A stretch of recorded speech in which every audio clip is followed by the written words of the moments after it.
أعوذ بالله من الشيطان الرجيم. بسم الله الرحمن الرحيم. സൂറത്തുൽ ബഖറ. ബഖറ എന്ന വാക്കിന് പശു എന്നർത്ഥം.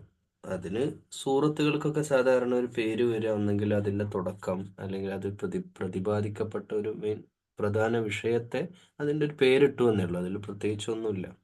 സൂറത്തുൽ ബഖറ, അതായത് വിശുദ്ധ ഖുർആനിലെ ഏറ്റവും വലിയ സൂറത്ത്, അഥവാ സൂറത്തുൽ ഫാത്തിഹ കഴിഞ്ഞിട്ട് ആദ്യത്തെ പേജ്, ആമുഖ പേജ്, അതായത് തുടക്കത്തിലാണല്ലോ നമ്മൾ കാര്യങ്ങൾ പറയാം. ഉള്ളടക്കം എന്നൊക്കെ നമ്മൾ സാധാരണ പുസ്തകത്തിൽ ഒരു ഇൻട്രോ പേജ് ഉണ്ടാവും.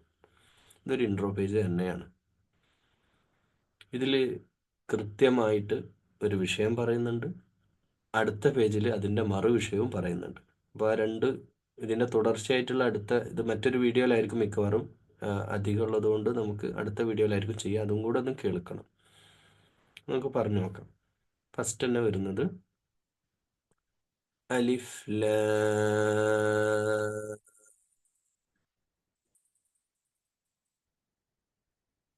അവിടെ അലിഫ് ലാം മീം അങ്ങനെയാണ് തുടങ്ങുന്നത്. അപ്പോൾ അലിഫ് കഴിഞ്ഞ് അതിന് മദ്ദില്ല, അലിഫ് എന്നേ ഉള്ളൂ. പിന്നെ ലാം മീം. തജീവിദ് ക്ലാസ് അല്ല, തഫ്സീറാണ്, ഒന്ന് പറഞ്ഞതേ ഉള്ളൂ. ഒന്നാമത്തെ ആയത്ത്, ഇതൊരു ആയത്താണ്. ഇതിൻ്റെ മീനിങ് എന്താ? ഇതിന് മീനിങ് ഇല്ല. അപ്പോൾ മീനിങ്ലെസ് ആയിട്ടുള്ള ഒരു അർത്ഥമില്ലാത്തൊരു വാക്ക് എന്തിനാ ഖുർആനിൽ? അങ്ങനെ ഒരു ചോദ്യം അറബികൾ ആരും ചോദിച്ചിട്ടില്ല. കാരണം അവർക്കൊക്കെ സുപരിചിതമായ വാക്കായിരുന്നു അത്. അപ്പം ഖാഫ്, നൂൻ, യാസീൻ, ഈ വാക്കുകളൊക്കെ ആ അറബിലെ ട്രഡീഷണൽ ആയിട്ടുള്ള അവരുടെ അറബ് പൈതൃകത്തിലെ അറബ് ഭാഷാ പണ്ഡിതന്മാർക്കൊക്കെ അറിയാവുന്ന കാര്യമാണ്. അവിടുത്തെ കവികളും അത് പാടിക്കൊണ്ടിരുന്ന വാക്കുകളാണ് ഇതൊക്കെ.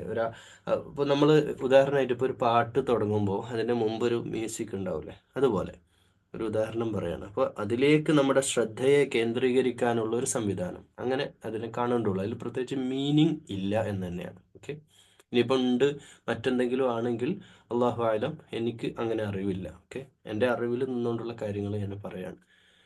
ദാലിക്കൽ കിതാബ്, തുടക്കത്തിൽ പറയാണ്, ഇൻട്രോ പറയാണ്. അതായത് ഈ ഈ ഒരു കിതാബ്, കിതാബ് എന്നുള്ളത് മലയാളത്തിൽ നമുക്ക് എല്ലാവർക്കും അറിയുന്ന കാര്യമാണ്. ഈ കിതാബ് ലാ റൈബ ഫീ, ഇത് കിതാബാണെന്ന് നമുക്കിങ്ങനെ ഇതിനെ, ഈ കിതാബിനെ ലാ റൈബ ഫീയിലേക്ക് കണക്ട് ചെയ്തിട്ട് അർത്ഥം വെക്കുകയാണെങ്കിൽ ഇതൊരു കിതാബാണെന്നുള്ളതിൽ യാതൊരു സംശയമില്ല. ലാ റൈബ്, റൈബ് എന്ന് പറഞ്ഞാൽ ഡൗട്ടില്ല, no doubt, this a book. ഇത് യാതൊരു സംശയമില്ല, ഇതൊരു ബുക്കാണ്. ഇത് മാത്രം അർത്ഥം വെക്കുകയാണെങ്കിൽ. പക്ഷേ ഫീ, എന്തിനുള്ളത്? ഹുദൻ ലിൽ മുത്തഖീൻ, മുത്തഖികൾക്ക് സന്മാർഗദർശകമായ ഗ്രന്ഥമാണിതെന്നതിൽ യാതൊരു സംശയവുമില്ല. അങ്ങനെയാണ് അതിൻ്റെ മീനിങ് വരിക. നമ്മൾ ഇപ്പോൾ പല സൂറത്തുകളിലും ഞാൻ ആവർത്തിച്ചിരുന്ന ഒരു കാര്യം, ഒരു വാക്കിനെ അടുത്ത വാക്കുമായിട്ടും ആ ആയത്തിനെ അടുത്ത ആയത്തുമായിട്ട് ബന്ധപ്പെട്ടതാണ് വിശുദ്ധ ഖുർആൻ. സൂറത്തുകൾക്ക് സൂറത്തുമായിട്ട് ബന്ധമുണ്ട്, ആയത്തുകൾക്ക് ആയത്തുകളുമായിട്ട് ബന്ധമുണ്ട്. അതൊരു ആ മാന പറഞ്ഞ് മീനിങ് പറഞ്ഞ് നമ്മളിങ്ങനെ പോകുമ്പോൾ തന്നെ നമുക്ക് മനസ്സിലാവും. നമ്മൾ ഫാത്തിഹ പറഞ്ഞില്ലേ, ഫാത്തിഹ പറഞ്ഞ് നിങ്ങൾ ഓർക്കുന്നുണ്ടാവും, അൽഹംദുലില്ലാഹി റബ്ബിൽ ആലമീൻ അർറഹ്മാൻ റഹീം, അങ്ങനെ കണക്ട് ചെയ്ത് ആ ദുആയിലേക്ക് എത്തുകയാണ്. അതുപോലെ ഇവിടെ ഒരു പ്രധാനമായിട്ടും ഈ അഞ്ചായത്തും കഠിനമായ ബന്ധമാണ്, ഏറ്റവും ചേർന്ന് നിൽക്കുന്ന ബന്ധമാണ് ഈ അഞ്ചായത്തും. എന്ന് വെച്ചാൽ ഒന്നിൻ്റെ വിശദീകരണമാണ് അടുത്ത ആയത്ത്.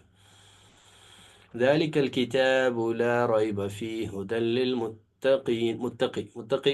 മുത്തഖി എന്നുള്ള വാക്ക് പിന്നെ നമുക്കറിയുന്നതല്ല, നമ്മൾ നോർമലി നമ്മുടെ നാട്ടിലൊക്കെ ആളുകളൊക്കെ പരസ്പരം പറയുന്നൊരു കാര്യം, വലിയ മുത്തഖി ആവണ്ട എന്നൊക്കെ നമ്മൾ പറഞ്ഞു കഴിഞ്ഞാൽ നമുക്കറിയാം മുത്തഖി എന്ന് പറഞ്ഞാൽ തഖ്വ ഉള്ള ആള്.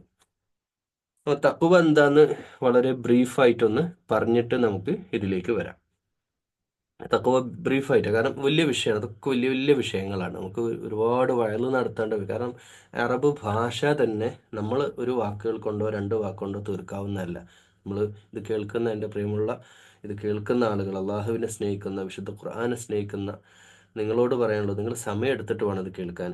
ഓക്കെ, ഞാനും സമയം എടുത്തിട്ട് തന്നെ ഇത് സംസാരിക്കുന്നത്. കാരണം ഇത് കുറഞ്ഞു പോകണ്ട. അത് പിന്നീട് നമ്മൾ ഇതിൽ ഒരു പേജിലേക്കോ ഒരു സൂറത്തിലേക്കോ തിരിച്ചു വരുന്നില്ല. നമ്മൾ പഠിച്ച് ഏറ്റവും പരമാവധി അത് പഠിച്ചിട്ട് ആ വാക്കുകളും അതിൻ്റെ അർത്ഥവും ഒക്കെ പഠിച്ചിട്ട് തന്നെയാണ് ഇൻഷാ അള്ളാഹ് പോകുന്നത്.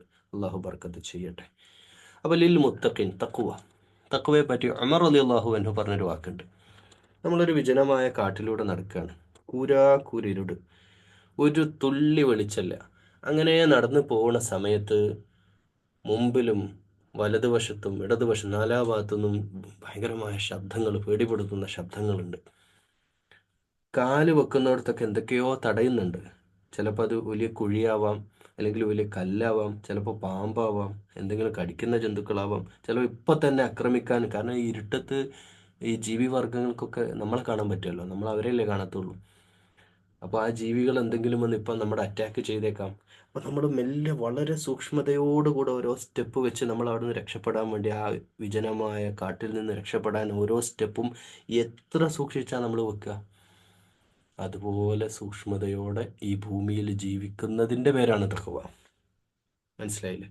നമ്മുടെ നിത്യജീവിതത്തിലെ പ്രശ്നങ്ങളുമായി അള്ളാഹു ഇത് ഇഷ്ടാവോ, ഓരോ കാര്യം ചെയ്യുമ്പോൾ, മക്കളെ കെട്ടിക്കാൻ വരുമ്പോൾ, സ്കൂളിൽ ചേർക്കാൻ ചേരുമ്പോൾ, അഡ്മിഷൻ എടുക്കുമ്പോൾ, ജോലിക്ക് പോകുമ്പോൾ, പുതിയ ജോലി കിട്ടുമ്പോൾ, ബാങ്കിലേക്ക് പോകുമ്പോൾ, പലിശ എടുക്കാൻ പോകുമ്പോൾ, അല്ലെങ്കിൽ ഏതെങ്കിലും തെറ്റായ കാര്യങ്ങൾ ചെയ്യുമ്പോൾ, അല്ലെങ്കിൽ വീടെടുക്കുമ്പോൾ, എ ടു സെഡ് ജീവിതത്തിൻ്റെ സകലമാന വിഷയങ്ങളെയും അള്ളാഹുവുമായിട്ട് ബന്ധപ്പെടുത്തി ഒരു മനുഷ്യൻ സൂക്ഷ്മതയോടെ ജീവിക്കുന്നതിൻ്റെ, അതിസൂക്ഷ്മമായി എക്സ്ട്രീം ലെവലിൽ നിന്നുകൊണ്ട് ഓരോ കാര്യങ്ങളെയും കാണുന്നതിൻ്റെ പേരാണ് തഖ്വ.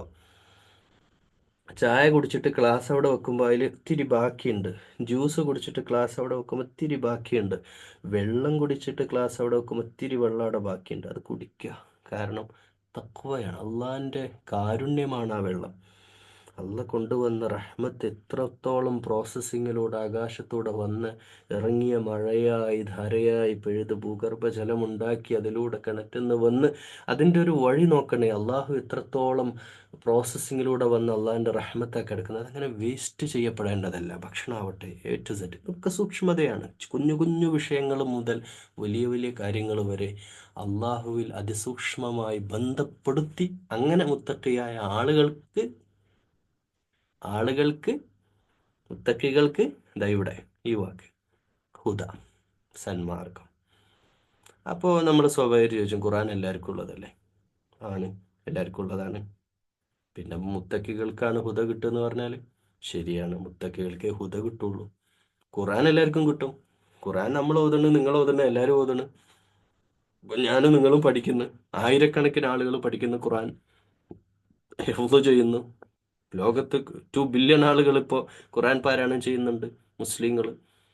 പക്ഷെ അവർക്കൊന്നും ഇതിൻ്റെ ഗുണം കിട്ടൂല. ആർക്കാ ഗുണം കിട്ടുക? മുത്തക്കിക്കേ കിട്ടുള്ളൂ.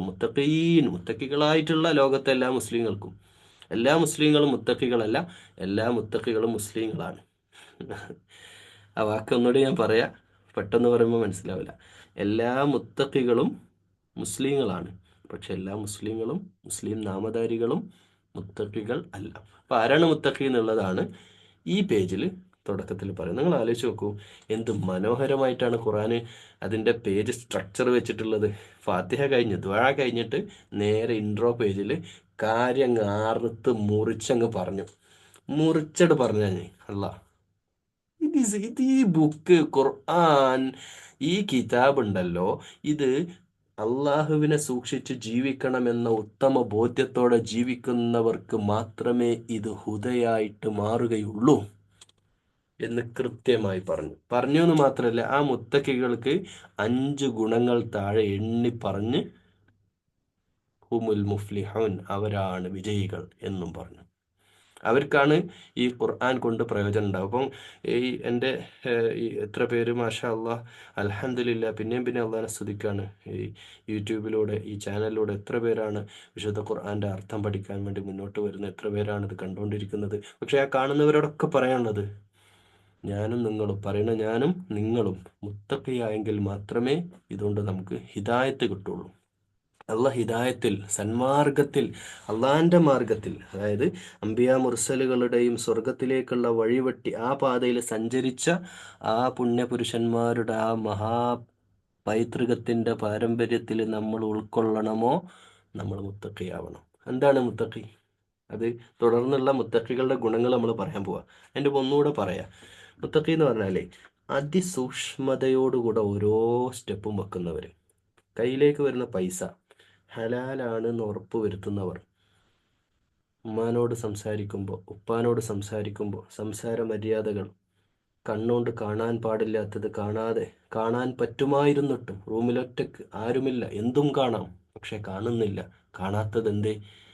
കണ്ണിനെ, കണ്ണിൻ്റെ പിന്നിൽ ഞാൻ കാണുന്നതെന്ന് പോലെ കാണുന്ന, അതിനേക്കാളും ക്ലിയർ ആയിട്ട് കാണുന്ന ഒരു സൃഷ്ടി, ഒരു സൃഷ്ടാവ്, ഈ സൃഷ്ടിയുടെ എല്ലാ ചലനങ്ങളും നിരീക്ഷിച്ചുകൊണ്ടിരിക്കുന്ന സൃഷ്ടാവ് എനിക്കുണ്ട്.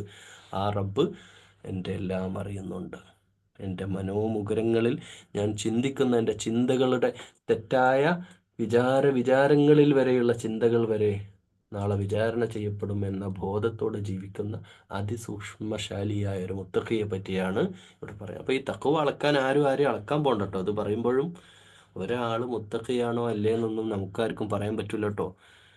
ഈ പള്ളിയിൽ വരെ നിസ്കരിക്കുകയും അവരെ കൊച്ചാക്കല്ല, ചെറുതായിട്ട് കാണല്ല. 5 വക്ത പള്ളിയിലൊക്കെ വരുന്ന വലിയ ദീനിൻ്റെ വലിയ ആളുകളായിട്ട് വലിയ തൊപ്പിയും താടിയൊക്കെ വെച്ചിട്ട് പള്ളിയിലൊക്കെ വന്നു പോകുന്ന ആൾക്കാരില്ലേ, നാളെ ഒരു പക്ഷേ നമുക്ക് സ്വർഗത്തുനിന്ന് കാണാം. മുത്തഖി എന്നുള്ളത് കൽബകങ്ങളിലുള്ള അതിസൂക്ഷ്മമായിട്ടുള്ള കൽബിൻ്റെ ഉള്ളിലുള്ള ഒരു വികാരമാണ്. അത് മറ്റൊരാൾക്ക് ഷെയർ ചെയ്യാൻ കഴിയില്ല. ഒരു ലാബിലുണ്ട്, ടെസ്റ്റ് ചെയ്യാൻ പറ്റൂല അവന് ഇത്ര തക്കവ ഉണ്ട് എന്നുള്ളത്. വിശുദ്ധ ഖുർആനിലെ പ്രബലമായിട്ടുള്ള ഒരു ആയത്ത്, എല്ലാം പ്രബലം തന്നെയാണ്. യാ അയ്യുഹൻ നാസ്, ഓ മൈൻ കൈൻഡ്, നമ്മൾ അടുത്തുമ്പോൾ പഠിക്കും. ഇന്നാ ഖലഖനാകും മിൻ ദക്കരിൻ വ ഉൻസാ വജഅൽനാകും ശുഊബൻ വഖബാഇല ലിതഗാറഫ്. നിങ്ങളെ തിരിച്ചറിയാൻ വേണ്ടിയിട്ടാണ് ലോകത്തെ വ്യത്യസ്ത ഗോത്രങ്ങളും വർഗ്ഗങ്ങളും വർണ്ണങ്ങളും ആയിട്ടുള്ള മനുഷ്യന്മാരാക്കിയിട്ട് മാറ്റിയിട്ടുള്ളത്. വെറുതെ ഒന്ന് തിരിച്ചറിയാൻ വേണ്ടി മാത്രമാണ്. പക്ഷെ അള്ളാൻ്റെ അടുക്കൽ ഇന്ന, തീർച്ചയായും, ഇന്ന വെച്ച് അള്ള പറയുന്ന കാര്യം ഉറപ്പിച്ച് പറയാ. ഇൻഡീഡ്, ഇന്ന ഇന്ന അക്രമക്കും ഇൻദല്ലാഹി അത്ഖാക്കും. അള്ളാൻ്റെ അടുക്കൽ ഉന്നതന്മാരാരാണ്? തഖ്വ ഉള്ളവരാണ്. തഖ്വയോടെ അതിസൂക്ഷ്മതയോടെ ജീവിക്കും. അപ്പോൾ ഈ തഖ്വ എന്നുള്ളതിൻ്റെ മാനദണ്ഡം നമുക്കൊന്നും വെക്കാൻ കഴിയില്ല. നിസ്കാരമൊക്കെ നമുക്ക് നോക്കാം, നിസ്കരിക്കുന്നുണ്ടോ ഓക്കെ. പക്ഷെ ഒരാളുടെ രഹസ്യ ജീവിതത്തിലേക്ക് നമുക്ക് എങ്ങനെ നോക്കാൻ പറ്റും? ഒരാളുടെ ഏറ്റവും പ്രൈവസിയുടെ അകത്ത് വരെ അയാൾ എത്രത്തോളം തഖ്വയോടാണ് കാര്യങ്ങൾ ചെയ്യണമെന്ന് നമുക്ക് മനസ്സിലാക്കാൻ കഴിയില്ല. അതുകൊണ്ട് നമ്മൾ ആരെ അളക്കാൻ പോകണ്ട. നമ്മളെ തന്നെ ശരിയാക്കാൻ നമുക്ക് ഒരുപാടുണ്ടല്ലോ. നമ്മളെ തന്നെ തിരുത്താൻ നമുക്ക് എത്രയുണ്ട്.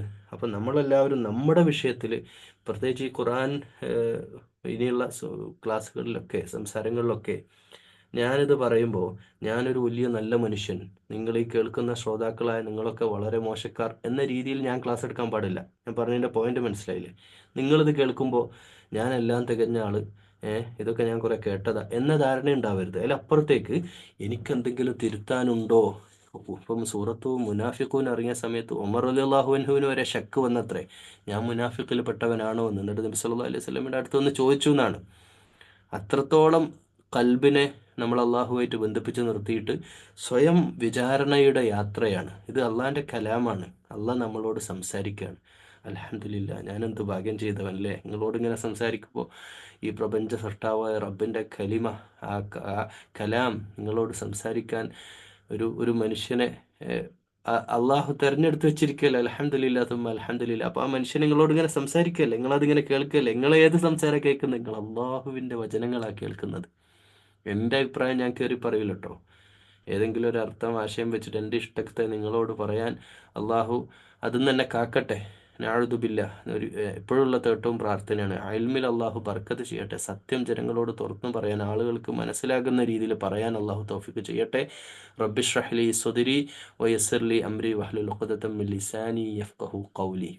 നിങ്ങളോടത് തുറന്ന് പറയാണ്. അപ്പോൾ നമ്മളൊരിക്കലും മറ്റൊരാളെ നമ്മൾ ആലോചിക്കേണ്ട. തക്കവില്ലാത്തവൻ എന്നൊക്കെ പറയുമ്പോൾ നമ്മൾ അയൽവാസിനെയോ സുഹൃത്തിനെയോ നമ്മളങ്ങനെ കമ്പയർ ചെയ്യാറുണ്ട്. അതൊക്കെ വിട്ടേക്കും. നമ്മൾ നമ്മുടെ വിഷയം മാത്രം ആലോചിക്കുക. ഖുർആൻ്റെ തുടക്കം മുതൽ അവസാനം വരെ ഏതെങ്കിലും ഒരു ആയത്ത് കിട്ടുമ്പോഴത്തേക്ക് അത് അവനെ പറ്റിയാണ്, എൻ്റെ അയൽവാസിയായ മനുഷ്യനെ പറ്റിയാണ് നമ്മൾ വിചാരിക്കല്ലേ.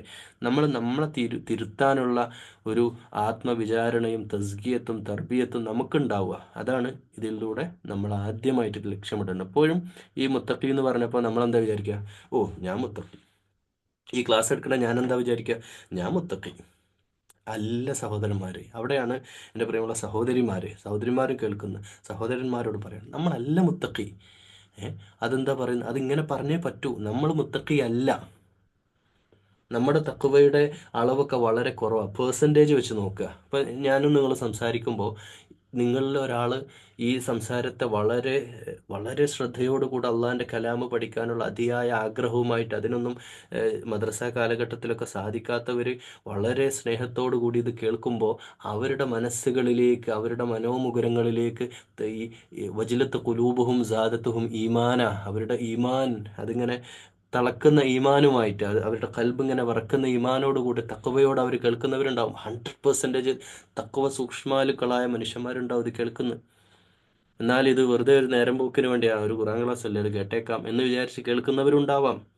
അപ്പോൾ ഓരോരുത്തരും തക്കവയുടെ മാനദണ്ഡം ആരുടെ നമ്മൾ അളക്കാനും പോണ്ട, നമ്മളുടേത് ഉണ്ടോ ഇല്ലേ എന്ന് ആത്മവിചാരണ നടത്തി അതിൻ്റെ പൂർത്തീകരണം, ഒരു സമ്പൂർണനായ ഒരു മുസ്ലിം ആവുക, സമ്പൂർണനായൊരു മുത്തഖിയാവുക, അതിനേക്കുള്ള ഒരു ജിഹാദാണ് ഈ ഖുർആൻ പഠനമായിട്ട്. പഠനം വെറുതെ പഠനമല്ല കേട്ടോ, ഇത് ഏതെങ്കിലും പരീക്ഷ എഴുതി പാസ്സാവാനുള്ളതല്ല.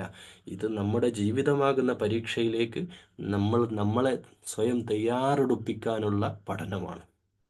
ഒരായത്തുനിന്ന് പഠിച്ചാൽ നാളെ അത് ഹയാത്താക്കണം. ഹയാത്താക്കുക എന്ന് പറഞ്ഞാൽ അത് നമ്മുടെ ജീവിതത്തിലേക്ക് പ്രാവർത്തികമാക്കുന്ന അവസ്ഥയിലേക്ക് നമ്മൾ മാറണം. അള്ളാഹു അതിനെ തദബ്ബുർ ചെയ്യാൻ, ജീവിതത്തിൽ അത് പാലിക്കാനും അള്ളാഹു നമുക്ക് എല്ലാവർക്കും തൗഫീഖ് ചെയ്യട്ടെ എന്ന് നിങ്ങളോടൊപ്പം ദുആ ചെയ്തുകൊണ്ട് മൂന്നാമത്തെ ആയത്ത് എന്ന് പറയുമ്പോൾ നേരത്തെ പറഞ്ഞല്ലോ, ഇൻട്രോയിൽ അള്ളാഹ് ക്ലിയർ കട്ടായിട്ട് കാര്യം പറഞ്ഞു. ദാലിക്കൽ കിതാബ്, ഇതൊരു പുസ്തകമാണെന്നതിൽ സംശയമില്ല. എങ്ങനത്തെ പുസ്തകം? ഹുദൻ ലിൽ മുത്തഖീൻ, മുത്തഖികളായ, അള്ളാഹുവെ അതിസൂക്ഷ്മമായിട്ട് ജീവിതത്തെ അള്ളാഹുവിൻ്റെ ഇഷ്ടത്തിനനുസരിച്ച് ആകണമെന്ന് ആഗ്രഹിച്ചു ജീവിക്കുന്നവർക്കുള്ള സന്മാർഗ ദർശക ഗ്രന്ഥമാണ് എന്നതിൽ യാതൊരു സംശയമില്ല. തീർന്നല്ലോ, സംഗതി പറഞ്ഞ അള്ളാഹ്. ഇനി പഠിക്കേണ്ടവർക്ക് പഠിക്കാം, പൂട്ടി വെച്ച് പോകേണ്ടവർക്ക് പോകാം. തീർന്നിട്ടില്ല. ആ മുത്തഖിയുടെ 5 ഗുണങ്ങൾ എണ്ണി അങ്ങ് പറയാം. നമ്പർ 1, അല്ലദീന യുഅ്മിനൂന ബിൽ ബിൽ ഗൈബ്, ഗൈബിയായ കാര്യങ്ങളിൽ. അല്ലദീന യുഅ്മിനൂന ബിൽ ഗൈബ് കുറച്ച് അധികമായിട്ട് പറയണം, എല്ലാം അധികം പറയാനുള്ളത് തന്നെ. നമ്മളൊരു വിഷയത്തെ പറ്റി ആധികാരികമായിട്ട് പഠിക്കുമ്പോൾ കൂടുതൽ നമുക്ക് പറഞ്ഞാലും മതിയാവില്ല. അപ്പം ഗൈബ് എന്ന് പറഞ്ഞാൽ ഇൻവിസിബിൾ. നിങ്ങളിപ്പോൾ എന്നെ കാണില്ല, എൻ്റെ ശബ്ദം കേൾക്കുന്നുണ്ട്. അതുപോലെ ഇപ്പം വൈഫൈ നമ്മൾ കാണുന്നില്ല, പക്ഷെ നമ്മൾ അനുഭവിക്കുന്നുണ്ട്. ഗൈബി എന്ന് പറഞ്ഞാൽ ഒരർത്ഥത്തിലും നമ്മൾ കണ്ടിട്ടില്ലാത്ത അങ്ങനത്തെ കാര്യങ്ങളിൽ അടിയുറച്ച് വിശ്വസിക്കുന്നവർ. നമ്മൾ ഒരർത്ഥത്തിൽ നമുക്കതിൻ്റെ സ്പർശനമില്ല, അനുഭവങ്ങൾ പോലും ഇല്ല. അള്ളാഹുവിനെ നമ്മൾ അനുഭവിച്ചിട്ടുണ്ടോ? അള്ളാഹിൻ്റെ വെളിച്ചം മൂസ അലൈഹി വസ്സലാം കണ്ടു, മോഹാലസ്യപ്പെട്ട് ബോധം കെട്ട് വീണ ചരിത്രമൊക്കെ നമ്മൾ പഠിച്ചിട്ടുണ്ട്. അപ്പോൾ അള്ളാഹു എന്ന അത്യത്ഭുത പ്രകാശത്തിൻ്റെ പ്രഭ, അത് നേരിട്ട് നമ്മൾ സാധാരണ നമ്മൾ കണ്ണുകൾ കൊണ്ട് കാണാൻ കഴിയില്ല എന്നാണ്. കാണാൻ കഴിയില്ല. മലക്കുകളുടെ വെളിച്ചം അതുപോലെ തന്നെ, ഇബ്ലീസിൻ്റെ അങ്ങനെ തന്നെ നമ്മൾ കാണൂല, പക്ഷെ അത് ഇവിടെ കണ്ട്. ഈ ഒരു വിശ്വാസമാണ് ഗൈബിയായ. അപ്പോൾ അവർ ഗൈബിയായ കാര്യത്തിൽ ഈമാനുള്ളവരാണ്. യുഅ്മിനൂന, ഈമാനോടുകൂടെ വിശ്വസിക്കുന്നവരാണ്. യുഅ്മിൻ, ഉറപ്പിച്ച് അവർക്കറിയാം. അപ്പോൾ ഈ വിശ്വാസം എന്ന് പറഞ്ഞാൽ എന്താണ്? ഉറപ്പാണ്. അള്ളാഹ് ഉണ്ട് എന്നുള്ള വിശ്വാസം മാത്രം പോരാ, അതിൻ്റെ അടിസ്ഥാനത്തിൽ ജീവിക്കുന്നവരായിരിക്കും. മലക്കുകൾ ഉണ്ടെന്ന് വിശ്വസിച്ചാൽ പോരാ. നിങ്ങളിപ്പോൾ അവിടെ ഇരുന്നത് കേൾക്കുമ്പോൾ നിങ്ങളെ വലത്തും അടുത്ത് 2 മലക്കുകളുടെ സാന്നിധ്യമുണ്ട്, എൻ്റെ അടുത്തുമുണ്ട്. ഇതുണ്ടെന്ന് വെറുതെ പറഞ്ഞാൽ പോരാ, ഈമാൻ ഉറപ്പോടുകൂടെയുള്ള വിശ്വാസം ഉണ്ടാവണം. പരലോകം, ഈ ലോകം അവിടെ തീരും. നമ്മൾ ഈ ഫലസ്തീനിലൊക്കെ പൊന്നു മക്കൾ, എന്ത് എന്ത് എന്ത് രസാ മക്കളെ കാണാൻ. എന്ത് ചെറിയ കുഞ്ഞു മക്കളുടെ പൂമുഖം ഇങ്ങനെ അങ്ങോട്ട് ചിതറി തെറിച്ച് രക്തത്തിൽ കുളിപ്പിച്ച് കിടത്തിയിരിക്കുന്ന കാഴ്ചകൾ, കയ്യും കാലും ഒക്കെ അറ്റ് തെറിച്ച് കിടക്കുന്ന കാഴ്ച കാണുമ്പം നെഞ്ചുള്ളവന്, കൽബുള്ളവന് എന്തൊരു പ്രയാസമാണ് മനുഷ്യന്മാർ. എങ്ങനെയാണ് ഒരു മനുഷ്യന് ഇങ്ങനെയൊക്കെ ആവാൻ സാധിക്കുക നമ്മൾ ചിന്തിക്കും. പക്ഷേ നമ്മൾ നിരാശപ്പെടണ്ട. ഇൻഷാ അള്ളാഹ് സ്വർഗം അതിനധിക കാലമൊന്നുമില്ല. സ്വർഗത്തിൽ ഇപ്പം തന്നെ ഗസയിൽ ഒരു ടൗൺഷിപ്പ് അവിടെ ഉണ്ടായിട്ടുണ്ട്. അത്രയും ആളുകൾ അങ്ങോട്ട് പോയിട്ടുണ്ടാവും. ഇൻഷാ അള്ളാഹ് നമുക്ക് ആർക്കെങ്കിലുമൊക്കെ അള്ളാഹു തൗഫീഖ് ചെയ്യട്ടെ. നിങ്ങളോടൊപ്പം ഞാൻ ദുആ ചെയ്യാം സ്വർഗത്തിലെത്താൻ വേണ്ടിയിട്ട്. നമ്മുടെ ജീവിതത്തിൽ ആരൊക്കെയാ സ്വർഗത്തിലെത്താൻ നമുക്ക് ആർക്കും പറയാനൊന്നും പറ്റൂല. എന്നാലും ഇൻഷാ അല്ലാ അതൊക്കെ ഒരു ആഗ്രഹമാണ്. സ്വർഗത്തിലെത്തിയ റസൂലുള്ളാനൊന്ന് നമുക്ക് പോയിട്ട് കാണണ്ടേ, അല്ലേ? കാണണ്ടേ? ഇൻഷാ അല്ലാ എല്ലാവരെയും ഒന്ന് കാണണ്ടേ. എനിക്ക് എൻ്റെ ഒരു സുഹൃത്തെ ഒരു കഥ പറയാ. ഏഹ്, ഏഹ്, എന്നോട് ചോദിച്ചു, പരലോകത്ത് നമ്മൾ ഇൻ കേസ് സ്വർഗത്തിലെത്തി, അങ്ങനെ പറഞ്ഞു, ഇൻ കേസ് എന്ന് പറഞ്ഞു, എങ്ങനെയെങ്കിലും നമ്മൾ സ്വർഗത്തിലെത്തിയാൽ ആദ്യം ആരെ പോയി കാണുക? ഞാൻ പറഞ്ഞ് നമുക്ക് നബീനൊക്കെ ഒന്ന് കാണണ്ടേ. മുഹമ്മദ് നബി സല്ലല്ലാഹു അലൈഹി വസല്ലം. എനിക്ക് നബിനല്ല, ഓൻ കുറച്ച് ആവേശമുള്ള ആളാണ്. ഓൻ പറയണെന്താന്ന് വെച്ചാൽ, എനിക്ക് കാണണ്ട ആദ്യം നബിനെ. ഞാൻ കാണും, എനിക്ക് കാണണമല്ലോ, ഹബീബിനെ കാണാതെ പിന്നെന്ത്. പക്ഷെ എനിക്ക് ഈ ഖാലിദ് ബിൻ വലീദിനൊന്ന് പോയിട്ട് കാണണം. എന്തായിരിക്കും ആ ഒരു മനുഷ്യന്റെ ശക്തിയും ആ ഒരു എത്രങ്ങാൻ 50ഓളം യുദ്ധങ്ങളിൽ പങ്കെടുത്തു. കാരണം ഇവന് ഈ ആവേശ കമ്മിറ്റിയാണ് ഇവന്. കാരണം ഖാലിദ് റളിയല്ലാഹു അൻഹുവിന്റെ ചരിത്രം അതൊക്കെ നമ്മൾ പഠിച്ച നമ്മുടെ രോമാഞ്ചം ഉണ്ടാക്കുന്ന ചരിത്രമാണ്. ഒറ്റയ്ക്ക് 10 പേരെ വരെ ഒരുമിച്ച് നേരിടാൻ ശേഷിയുള്ള ഒരു ശത്രു ഭയപ്പെടുന്ന സൈന്യാധിപൻ ഖാലിദാണെന്ന് പറഞ്ഞാൽ ആളുകൾക്ക് ഒന്ന് വിറ ഉണ്ടാവുന്ന ഒരു പേടി ഉണ്ടാവുന്ന അത്രയ്ക്കും വലിയ സർവ്വ സൈന്യാധിപൻ. അപ്പോൾ ഇവരൊക്കെ ഒന്ന് കാണണ്ടേ നമുക്ക്. എന്നിട്ട് അവൻ പറഞ്ഞൊരു വാക്കുണ്ട്, രസകരമാണ്, അതൊക്കെ ജോക്കാണ്, തമാശയാണ്. എന്നിട്ട് അവൻ പറയാണ്, ഇൻ കേസ് എന്നെ നരകത്തിലിടുകയാണെങ്കിലും ഞാൻ അള്ളഹാനോട് പറയും, എൻ്റെ എല്ലാ നന്മയും എടുത്തോളൂ, പിന്നെ ഒരു കുറച്ച് നേരം ഒന്ന് ഇവരൊക്കെ ഒന്ന് കണ്ടിട്ട് ഞാൻ നരകത്തിൽ പോയിക്കോളാം. ഇതിനെ അങ്ങനെ പറയാം, സാധുവാണ്. അപ്പോൾ നമ്മൾ ആലോചിച്ച് നോക്കൂ. അപ്പോൾ അവനതൊക്കെ പറയുമ്പോൾ അവൻ്റെ ഉള്ളിൽ ആ ഒരു ആഗ്രഹം കിടക്കുകയാണല്ലോ. ഇൻഷാ അല്ലാ പരലോകം ഉണ്ടാവും, മീസാനുണ്ട്, വിചാരണുണ്ട്, ഹിസാബുണ്ട്. ഇവിടെ എല്ലാ കളിയും ആരും കാണാതെ നമ്മൾ കളിക്കുന്ന എല്ലാ കളികളുടെ പിന്നിലും ആരും അറിയില്ലെങ്കിലും എല്ലാം അറിയുന്നവൻ അള്ളാഹുവായിട്ടൊരുവനുണ്ട് എന്ന ബോധം, ആ ഗൈബിയായ അദൃശ്യനായ റബ്ബുൽ ഇസ്സത്ത് എല്ലാം അറിയുന്നുണ്ട്. അവൻ്റെ മുമ്പിൽ ഞാൻ ചെന്ന് നിൽക്കണം, അവനെ നേരിട്ട് എനിക്ക് കാണണം. ഈ ഈ ഒരു വിശ്വാസങ്ങൾ, ഈ ഒരു ഈമാൻ കാര്യങ്ങൾ നമ്മൾ എണ്ണി പറയുന്ന 6 കാര്യമല്ലേ ഇതന്നെ. ആ 1 മുതൽ 6 വരെയുള്ളത്. അള്ളാഹുവിലുള്ള വിശ്വാസം, മലക്കുകൾ, കിതാബുകളിലുള്ള വിശ്വാസം. കിതാബ് എന്ന് പറഞ്ഞാൽ എല്ലാ കിതാബും വരും കേട്ടോ. അത് ഞാൻ തുടർന്ന് അടുത്ത ആയത്തിൽ വരുന്നതുകൊണ്ട് ഞാനത് ഇപ്പോൾ പറയുന്നില്ല. പക്ഷേ ആ ഒരു ഗൈബിയായ അദൃശ്യമായ കാര്യങ്ങളിൽ അതിശക്തമായിട്ട് അതിൽ പെട്ട ഒരു കാര്യമാണ് ഖദറിലുള്ള വിശ്വാസം. എല്ലാ കാര്യങ്ങളും ദുനിയാവിൽ സംഭവിക്കുന്നത് ബിഇദ്നില്ല, അള്ളാഹിൻ്റെ തീരുമാനപ്രകാരം. പിന്നെ നമ്മൾ എന്തിനാ സങ്കടം? നമ്മൾ പറയും, ഞാനിപ്പോൾ നിങ്ങളെ മാതിരിയൊക്കെ ഒരു മനുഷ്യനാണ്. നമ്മുടെ ജീവിതത്തിലൊക്കെ പ്രയാസങ്ങൾ ഉണ്ടായിട്ടുണ്ട്, കരയേണ്ടി വന്നിട്ടുണ്ട്. വല്ലാതെ എപ്പോഴാ അള്ളാഹുവേ എന്തിനാണ് എന്നോട് ഇങ്ങനെ ചെയ്തതൊക്കെ നമ്മൾ ചോദിച്ചു പോകും. നമ്മുടെ ദുർബലമായിട്ടുള്ള ഈ മാനസിക അവസ്ഥയിൽ നമ്മളൊക്കെ ചോദിച്ചു പോകും. പക്ഷേ അങ്ങനെയൊന്നും ചോദിക്കാൻ പാടില്ല.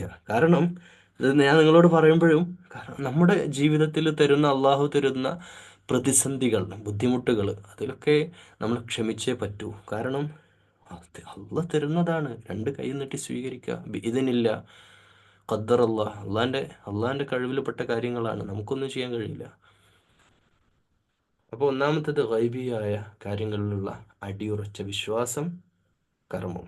രണ്ടാമത്തേത് വയുഖീമൂന സ്വലാത്ത്. ഇവിടെ ഒന്നിക്ക് കുറച്ചുകൂടെ അധികം പറയാനുണ്ട്. ഈ സ്വലാത്ത് എന്ന് പറഞ്ഞാൽ നമ്മൾ വെറുതെ അങ്ങ് ഓരോരുത്തർക്കും ഓരോ രീതിയാണ് സ്വലാത്തിനോടുള്ള സമീപനം. ഞാൻ കുറച്ച് ഒരു 10ഓളം കാറ്റഗറി ആക്കിയിട്ട് നിസ്കാരക്കാരെ മാറ്റാൻ പോവാണ്. നിങ്ങൾ ഏതാന്ന് നിങ്ങളൊന്ന് ആലോചിച്ച് നോക്കൂ. ഞാൻ ഏതാന്ന് ഞാനും ആലോചിക്കാം. ജീവിതത്തിന്റെ നമ്മുടെ ലൈഫിനെ നമുക്കൊരു 3 കഷ്ണമാക്കി മാറ്റാം. ഒന്ന്, ഒരു ആദ്യത്തെ ഒരു 20 വർഷം, പിന്നെ രണ്ടാമത്തെ 20 വർഷം, മൂന്നാമത്തെ 20 വർഷം. ഇതിൽ അള്ളാഹുവിൽ നമ്മൾ ഏറ്റവും കൂടുതൽ തെറ്റുകൾ ചെയ്യുന്നത് ആദ്യത്തെ 20 വർഷമാണ്. ചിലർ രണ്ടാമത്തെ 20 ചെയ്യും, അത് വേറെ വിഷയം. അപ്പോൾ ഈ ആദ്യത്തെയും രണ്ടാമത്തെയും മൂന്നാമത്തെയും അധികം തെറ്റുകളൊക്കെ കുറവായിരിക്കും പൊതുവെ. ഒരു 40 വയസ്സൊക്കെ കഴിയുമ്പോഴാണ് ആ വൺ നമ്മുടെ ശരീരത്തെ പറ്റി തന്നെ നമുക്കൊരു ബോധമൊക്കെ ഉണ്ടായി. ഇത് ഇനി അധികം ഓടൂല, ഇത് ഒരു മടക്കയാത്ര, തിരിച്ചുപോക്ക് തുടങ്ങിയിട്ടുണ്ട് സംഭവം. ഞാന് വൈകാതെ ഒരു 10-20 കൊല്ലത്തിൻ്റെ ഉള്ളിൽ കുഴിയിലേക്ക് അങ്ങ് എന്നെ എടുക്കാൻ പോവാണ് എന്നൊരു ബോധം ഒരു 40 വയസ്സാകുമ്പോഴേ ആ പക്വതയിലേക്ക് ഒരു മനുഷ്യനെത്തുള്ളൂ. അതുകൊണ്ട് തന്നെ ആയിരിക്കാം നബി സല്ലല്ലാഹു അലൈഹി വസല്ലമക്ക് 40-ാമത്തെ വയസ്സിലാണ് പ്രവാചകത്വം കിട്ടുന്നത്. അതുവരെ നബിക്ക് സല്ലല്ലാഹു അലൈഹി വസല്ലമക്ക് കൊടുക്കാമായിരുന്നു, അള്ളാഹ് കൊടുത്തിട്ടില്ല. അതൊരു പക്വതയുടെ പൂർത്തീകരണം കൂടിയാണ്, ബുലൂഗത്ത് എന്നൊക്കെ പറയല്ലോ. അപ്പൊ നിസ്കാരക്കാരെ നമ്മൾ കാറ്റഗറൈസ് ചെയ്യാം. ചില ആളുകൾ അത്ര വലിയ ദീനീ പാരമ്പര്യത്തിലോ അല്ലെങ്കിൽ ദീനീ പാരമ്പര്യത്തിലാണെങ്കിലും അങ്ങനെയൊന്നും നിസ്കാരവുമായിട്ട് വലിയ ബന്ധപ്പെടാതെ ജീവിതത്തിൻ്റെ കുട്ടിക്കാലം LP school, UP school, high school, higher secondary, graduation, PG, അങ്ങനെ അങ്ങനെ പഠിച്ച് പഠിച്ച് പഠിച്ച് ജോലി കാര്യങ്ങൾ എല്ലാ കളികളും കളിച്ച് എല്ലാ ഹറാമിയത്തിലും ഉൾപ്പെട്ട് അങ്ങനെ അങ്ങ് ജീവിച്ചു പോകും. പിന്നെ ജോലി കിട്ടി, ഒരു വിവാഹമൊക്കെ കഴിച്ച് പിന്നെയാണ് ഇയാൾക്ക് ബൾബ് കത്തുക. മനസ്സിലായില്ലേ? ഇത് സ്ത്രീയെയും സഹോദരിമാരുടെ വിഷയമാണെങ്കിലും അങ്ങനെ കല്യാണമൊക്കെ കഴിഞ്ഞ് മക്കളൊക്കെ ആയപ്പോൾ പിന്നെയാണ് ഒരു ഖുറാനെ പറ്റി പഠിക്കാനും ദീനിയായിട്ടുള്ള ഒരു അടുപ്പ് പിന്നെ എങ്ങനെ പശ്ചാത്തപിക്കുകയാണ്, തൗബ ചെയ്യാണ്. പഠിച്ചോനെ, ഞാൻ കുറേ എൻ്റെ ജീവിതം അങ്ങനെയൊക്കെ തീർത്തല്ലോ, ഇനിയുള്ള കാലമെങ്കിലും 5 വക്ത് നിസ്കരിച്ച് നല്ലൊരു മനുഷ്യനാവാം.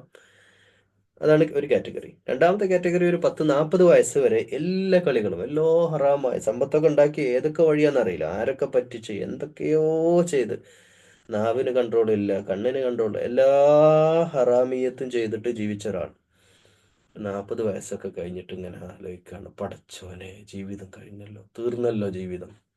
പിന്നെ അങ്ങോട്ട് ഒരു ഭയങ്കര ഒരു ഇതുവരെ ഇല്ലാത്ത ദീനായിരിക്കും. മനസ്സിലായില്ലേ? ഇതുവരെ ഇല്ലാത്ത ദീൻ എന്ന് പറഞ്ഞാല് പിന്നെ എല്ലാം കൂടെ പിന്നെ എല്ലാം എക്സ്ട്രീം ലെവലിലാണ്. താടി നീട്ടലും, മീശ വടിക്കലും, ആണുങ്ങളെ കാര്യം പറയാം, തൊപ്പി വെക്കലും, തലയിൽ തലയെക്കെട്ടുണ്ടാക്കലും, അല്ലെങ്കിൽ ഉമ്രക്ക് പോകലും. പിന്നെ അങ്ങോട്ട് ഇയാള് എടുക്കാനല്ല വീട്ടിൽ പിന്നെ ഒരുത്തനും വീട്ടിലെ മക്കളൊക്കെ അങ്ങോട്ട് അടക്കി ഭരിച്ച് അപ്പം ഈ മക്കള് ഈ മനുഷ്യന് ഈ മക്കളുടെ കാലത്തൊക്കെ കളിച്ചത് വെച്ച് നോക്കുകയാണെങ്കിൽ മക്കളൊന്നും ഒന്നും കളിച്ചിട്ടില്ല, അത്രക്കും ഇയാൾ കളിച്ചിട്ടുണ്ട്. ഞാൻ ആരെയും അധിക്ഷേപിക്കല്ല, അങ്ങനെയൊക്കെ തിരിച്ചു വരട്ടെ, എല്ലാവരും തിരിച്ചു വരാം, എല്ലാവർക്കും സ്പേസ് ഉണ്ട് ഇസ്ലാമിൽ. തൗബ അള്ളാഹു സ്വീകരിക്കും തീർച്ചയാണ്, ഇൻഷാ അള്ളാഹ്. പക്ഷേ ഞാൻ പറയുന്നത് ഇതൊരു കാറ്റഗറിയാണ്. മൂന്നാമത്തേത്, ഈ കാറ്റഗറിയിലാണ് അധിക മനുഷ്യരുള്ളത്. നല്ലൊരു ശതമാനം ആളുകളിൽ നമ്മൾ ഇടപെടുമ്പോൾ നമുക്ക് മനസ്സിലാവും ആരാ. അപ്പോൾ ജീവിതത്തിൽ ഇപ്പൊ ഞാനൊരു ഉദാഹരണം പറയാം. മറ്റൊരു കാര്യം, ഒരു തമാശ പറയാം. പിന്നെ ഒരിക്കലും ഒരു പള്ളിയിൽ ഞാൻ വളരെ തിരക്കിട്ടിട്ട് യാത്ര പോവാണ്. അപ്പോൾ യാത്ര പോകുമ്പോൾ നമുക്ക് പല എഴുതറുകളുണ്ട്. അതായത് നമുക്ക് ജമ്മ ചെയ്യാം, ഒരു നിസ്കാരത്തെ അടുത്ത നിസ്കാരമായിട്ട് ബന്ധിപ്പിക്കാം, അല്ലെങ്കിൽ നേരത്തെ നിസ്കരിക്കാം. എന്തായാലും നമ്മൾ പ്രത്യേകിച്ച് ഞാൻ ബൈക്കിലാണ് യാത്ര പോകുന്നത്. അങ്ങനെ പോകുമ്പോൾ നമ്മൾ മഴയൊക്കെ ഉള്ള സമയം ബുദ്ധിമുട്ട് തന്നെയാണ്, ഒരു പള്ളിയിൽ നിർത്തി നിസ്കരിക്കുക എന്നുള്ളൊരു പ്രയാസം തന്നെ. പക്ഷേ എൻ്റെ ഒരു എക്സ്പീരിയൻസ്, എൻ്റെ പേഴ്സണൽ എക്സ്പീരിയൻസ്, നമ്മളൊരു യാത്രക്ക് പോകുമ്പോൾ നിസ്കരിച്ചു പോയാൽ ആ യാത്രയിൽ വലിയ ബർക്കത്താവുന്നത് തരും. എൻ്റെ ഒരുപാട് എക്സ്പീരിയൻസ് നിങ്ങൾ വേണേൽ ചെയ്തു നോക്കും. എത്ര തിരക്കുണ്ടല്ലോ എവിടെന്നെങ്കിലും നിങ്ങളൊന്ന് ഒരു നിസ്കാരത്തെ നമുക്ക് 5 മിനിറ്റ് അല്ലേ വരുന്നുള്ളൂ. ദിക്റയിൽ ഇരിക്കൊന്നും വേണ്ട, ഫർദായ കാര്യങ്ങൾ മാത്രം ചെയ്തിട്ട് നിങ്ങൾ സലാം വീട്ടിട്ട് എണീറ്റ് പോരും. എന്നിട്ടൊന്ന് നിങ്ങൾ യാത്ര ചെയ്ത് നോക്കും, എന്തൊരു രസമായിരിക്കും എന്നറിയാം. നമ്മുടെ യാത്രയിൽ എല്ലാ തടസ്സങ്ങളും അള്ള അങ്ങനെ നീക്കി തരും. എന്നാലാവട്ടെ ചില ആളുകൾ പറയും, നമുക്ക് അള്ളാഹു തന്ന ഉസ്റല്ലേ, നമുക്ക് അവിടെ പോയിട്ട് നിസ്കരിച്ചാൽ പോരെ. അങ്ങനൊന്നും അല്ല. പണ്ടൊക്കെ ആണേ ഓക്കെ, ഇപ്പൊക്കെ എല്ലായിടത്തും സംവിധാനങ്ങൾ. അപ്പോൾ ഗൾഫിലൊക്കെ ആണെങ്കിൽ പമ്പിലൊക്കെ പള്ളിയുണ്ട്, പെട്രോൾ പമ്പുകളിലൊക്കെ പള്ളിയുണ്ട്, നമ്മൾ പോകുന്ന സ്ഥലങ്ങളിൽ ഇടങ്ങളിലൊക്കെ പള്ളികളുണ്ട്. ഇത്രയും ഫെസിലിറ്റി ഉണ്ടാകുമ്പോൾ നമ്മൾ ഇപ്പോൾ നാട്ടിലും പള്ളികളൊക്കെ നല്ല എയർ കണ്ടീഷൻഡ് പള്ളികൾ, നല്ല സൗകര്യങ്ങളോടെ ആ സ്ത്രീകൾക്ക് നിസ്കരിക്കാൻ. പണ്ടൊക്കെ ഒരു കാലത്ത് സ്ത്രീകൾക്ക് സൗകര്യം ഇല്ലാത്ത പള്ളികളായിരുന്നു, ഇപ്പം എല്ലായിടത്തും സ്ത്രീകൾക്കും നിസ്കരിക്കാൻ സൗകര്യമായി. എന്നിട്ട് നിസ്കരിക്കാത്തവരുണ്ടല്ലോ. ഓക്കെ, അപ്പോൾ ഞാൻ പറഞ്ഞു വരുന്നത്, അങ്ങനെ പള്ളിയിൽ കയറിയിരുന്നു. അപ്പം ഉണ്ട് ഒരു 10-60 വയസ്സായ ഒരാൾ. അയാൾ ഇങ്ങനെ വന്ന് അടുത്തിരുന്നിട്ട് പിന്നെ ഞാൻ എണീറ്റ് പോവാ, സലാം വിട്ട് എണീറ്റ് പോവാ, കൈ പിടിച്ചിട്ട് എടാ, റവാത്തിബ് സുന്നത്തുകൾ. നമ്മൾ സുന്നത്ത് കാണാത്ത ആളൊന്നുമല്ല, അഹങ്കാരവും ഇതൊന്നും പറയല്ല, ആ സാഹചര്യത്തെ നിങ്ങൾക്ക് മനസ്സിലാക്കാൻ വേണ്ടിയിട്ട് പറയാം. റവാത്തിബ് സുന്നത്തുകളുണ്ട്, അത് നമ്മൾ നിസ്കരിക്കണം, ഇങ്ങനെ പെട്ടെന്ന് എണീറ്റ് പോകരുത്. അയാളെ സംസാര ശൈലി തന്നെ എനിക്ക് ഇഷ്ടായില്ല. ഉപദേശിക്കായിരുന്നു, ഉത്ബോധിപ്പിക്കുക, പക്ഷെ നമ്മൾ കൽപ്പിക്കരുത്, നീ അവിടെ ഇരിക്കടാ നിസ്കരിക്കടാ എന്ന രീതിയാണ് അയാളെ സംസാരം. അപ്പൊ ഞാൻ അയാൾ ചോദിച്ചു, "ആ, കാക്ക, നിങ്ങൾ ഒരു 25 വയസ്സിലൊക്കെ നിങ്ങൾ എന്തായിരുന്നു ചെയ്തിരുന്നത്?" അപ്പോൾ അയാളെ പെട്ടെന്ന്, അയാൾ 10-60 വയസ്സുള്ള ആളാണ്, നല്ല പ്രായമുണ്ട്. ആൾ 25-ാം വയസ്സിലേക്ക് അയാൾ പെട്ടെന്ന് കുറച്ച് ടൈം എടുത്തു അയാൾ ഇങ്ങനെ ആലോചിക്കാൻ. ഇങ്ങനെ ആലോചിച്ച് ഞാൻ പറഞ്ഞു, ആ കാലത്തൊക്കെ നിങ്ങൾ നിസ്കരിക്കലുണ്ട്? ഇല്ല, ഞാൻ നിസ്കാരം ഇപ്പോൾ ഈ പറഞ്ഞ തേർഡ് കാറ്റഗറിയാ, 40-ന് ശേഷം ഒന്ന് ആക്റ്റീവ് ആയത്. അള്ളാൻ്റെ തൗഫീഖ് കൊണ്ട് എൻ്റെ വാപ്പ പള്ളി ഇമാമായിട്ടും പിന്നെ എനിക്ക് ആ ഒരു ഓറിയൻറ്റേഷൻ കിട്ടിയോണ്ടാണ് ഞാൻ ഈ ഹിദായത്തിൽ വന്നത്. അള്ള തന്ന ഒരു അത് മാത്രമെന്നല്ല, അതൊരു ഘടകമാണ്. അപ്പോൾ എനിക്ക് ചെറുപ്പത്തിലെ ഉപ്പ നിസ്കരിക്കുന്നു, ഉപ്പ നിസ്കരിക്കാത്ത ഒരു ഉപ്പാനെ എൻ്റെ ജീവിതത്തിൽ കണ്ടിട്ടില്ല. അപ്പോൾ അത് ഒരു ഒരു ഒരു പ്രധാനപ്പെട്ട കാര്യമാണല്ലോ. ഇപ്പം മദ്രസയിൽ നിന്ന് ഉസ്താദ് എത്ര പഠിപ്പിച്ചിട്ട് കാര്യമില്ല. മക്കള് പറയുന്ന ബാപ്പാടെ വെട്ടിയിട്ട തടി കഷ്ണം പോലെ എന്ന് പറഞ്ഞാൽ ബാപ്പാടെ കടന്നുറങ്ങുക, സുബൈക്ക് കടന്നുറങ്ങുന്ന, ഇശാക്ക് നിസ്കരിക്കുന്നില്ല, നിസ്കരിക്കും. പിന്നെ ബാപ്പാക്കില്ലാത്തൊരു ദീൻ എന്തിനാന്ന് മക്കൾ ചിന്തിക്കൂലേ? പക്ഷെ അതിൻ്റെ ഒരു ഓപ്പോസിറ്റ് എനിക്ക് സംഭവിച്ച എൻ്റെ ജീവിതത്തിൽ അൽഹംദുലില്ലാ ഞാനതിൽ അള്ളാഹിനോട് ശുക്ർ ചെയ്യുന്നവനാണ്. പക്ഷേ എൻ്റെ അവസ്ഥ അതെ, 5 വക്ത് നിസ്കരിക്കുന്ന ആ കുട്ടിക്കാലത്തും ആ ചെറുപ്പത്തിലും കോളേജ് ലൈഫിലൊക്കെ നിസ്കരിക്കുന്ന ആളാണ്. എൻ്റെ ഫضല് മഹത്വം പറയല്ലേ നിങ്ങളോട്, ഈ സംഭവത്തെ പറയാം. എന്നിട്ട് ഞാൻ ആ മനുഷ്യനോട് ചോദിക്കുകയാണ്, അപ്പോൾ നിങ്ങൾ എങ്ങനെ, അയാൾ അങ്ങനെ നിസ്കരിക്കുന്ന ആളൊന്നുമല്ല. ഞാൻ പറഞ്ഞു, ഞാൻ ചില നിസ്കരിക്കുന്നെങ്കിലും ഇല്ലേ, നിങ്ങളെ പ്രായമൊക്കെ എത്തുമ്പോൾ ഞാൻ ആ നിസ്കാരമൊക്കെ നിസ്കരിച്ചോളാം എന്ന് പറഞ്ഞ ഒന്ന് കുറച്ചൊന്ന് സംസാരിച്ച് ഞാൻ അവിടെ നിന്ന് ഇറങ്ങി പോരുകയാണ്. അപ്പോൾ യഥാർത്ഥത്തിൽ ഇതൊക്കെ ഇതിൻ്റെയൊക്കെ അസുഖം എവിടെ കിടക്കണ അറിയോ? നമ്മളൊന്നും നമ്മുടെ ഹൃദയങ്ങളിലേക്കല്ല നോക്കുന്നത്. നമ്മളൊരു തരം അസൂയ രീതിയിലാണ് മറ്റുള്ളവർ, ഒരുപക്ഷെ നമ്മുടെ മക്കളിലും കുടുംബക്കാരിലും സുഹൃത്തുക്കളിലും ഒക്കെ നമ്മൾ ഈ ഒരു കാഴ്ചപ്പാട്, നമ്മളൊന്നും സ്നേഹം കൊണ്ട് അല്ലെ ഓൽക്കൊക്കെ സ്വർഗം കിട്ടിക്കോട്ടെ എന്നുള്ള അങ്ങനെയൊക്കെ ഉള്ളവർ വളരെ ഇഖ്ലാസോടുകൂടി സംസാരിക്കുന്നവരുണ്ടാവും. പക്ഷെ അതൊന്നുമല്ല. ഞാനൊക്കെ ഈ 5 നേരം പള്ളിയിൽ മോനാടെ കിടന്നുറങ്ങിയേ ആ ഒരു തരം അസൂയയുടെ സ്വഭാവത്തിലാണ് ഇങ്ങനെയുള്ള ചിന്തകളും ചോദ്യങ്ങളൊക്കെ വരുന്നതിൻ്റെ ഒരു വശം. അപ്പോൾ പലതരം നിസ്കാരക്കാർ കൂടുമ്പോ വെള്ളിയാഴ്ച മാത്രം, ഈ ബംഗാളികളൊക്കെ അങ്ങനെ വെള്ളിയാഴ്ച മാത്രം ഒന്ന് പള്ളിയിൽ പോകും.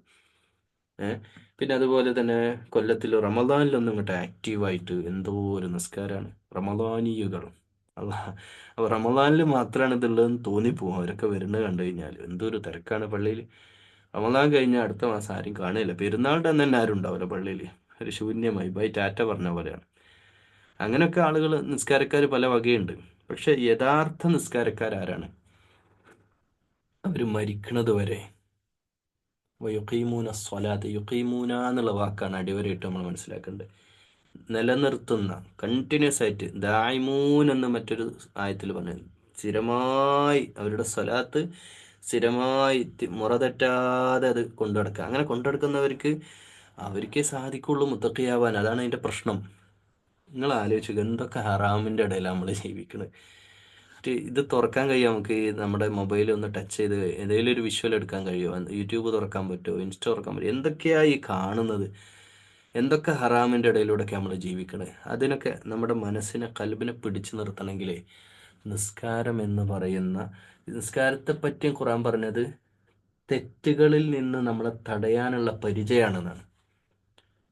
അശ്ലീലമായ അല്ലെങ്കിൽ തെറ്റായ കാര്യങ്ങളിൽ നിന്ന് നമ്മൾ, ശരിയാണ്. കാരണം നിങ്ങൾ ആലോചിച്ച ഒരു 24 hours നമുക്ക് ആകെയുള്ളത്, രാവും ഒരു പകലും ഒരു ദിവസം.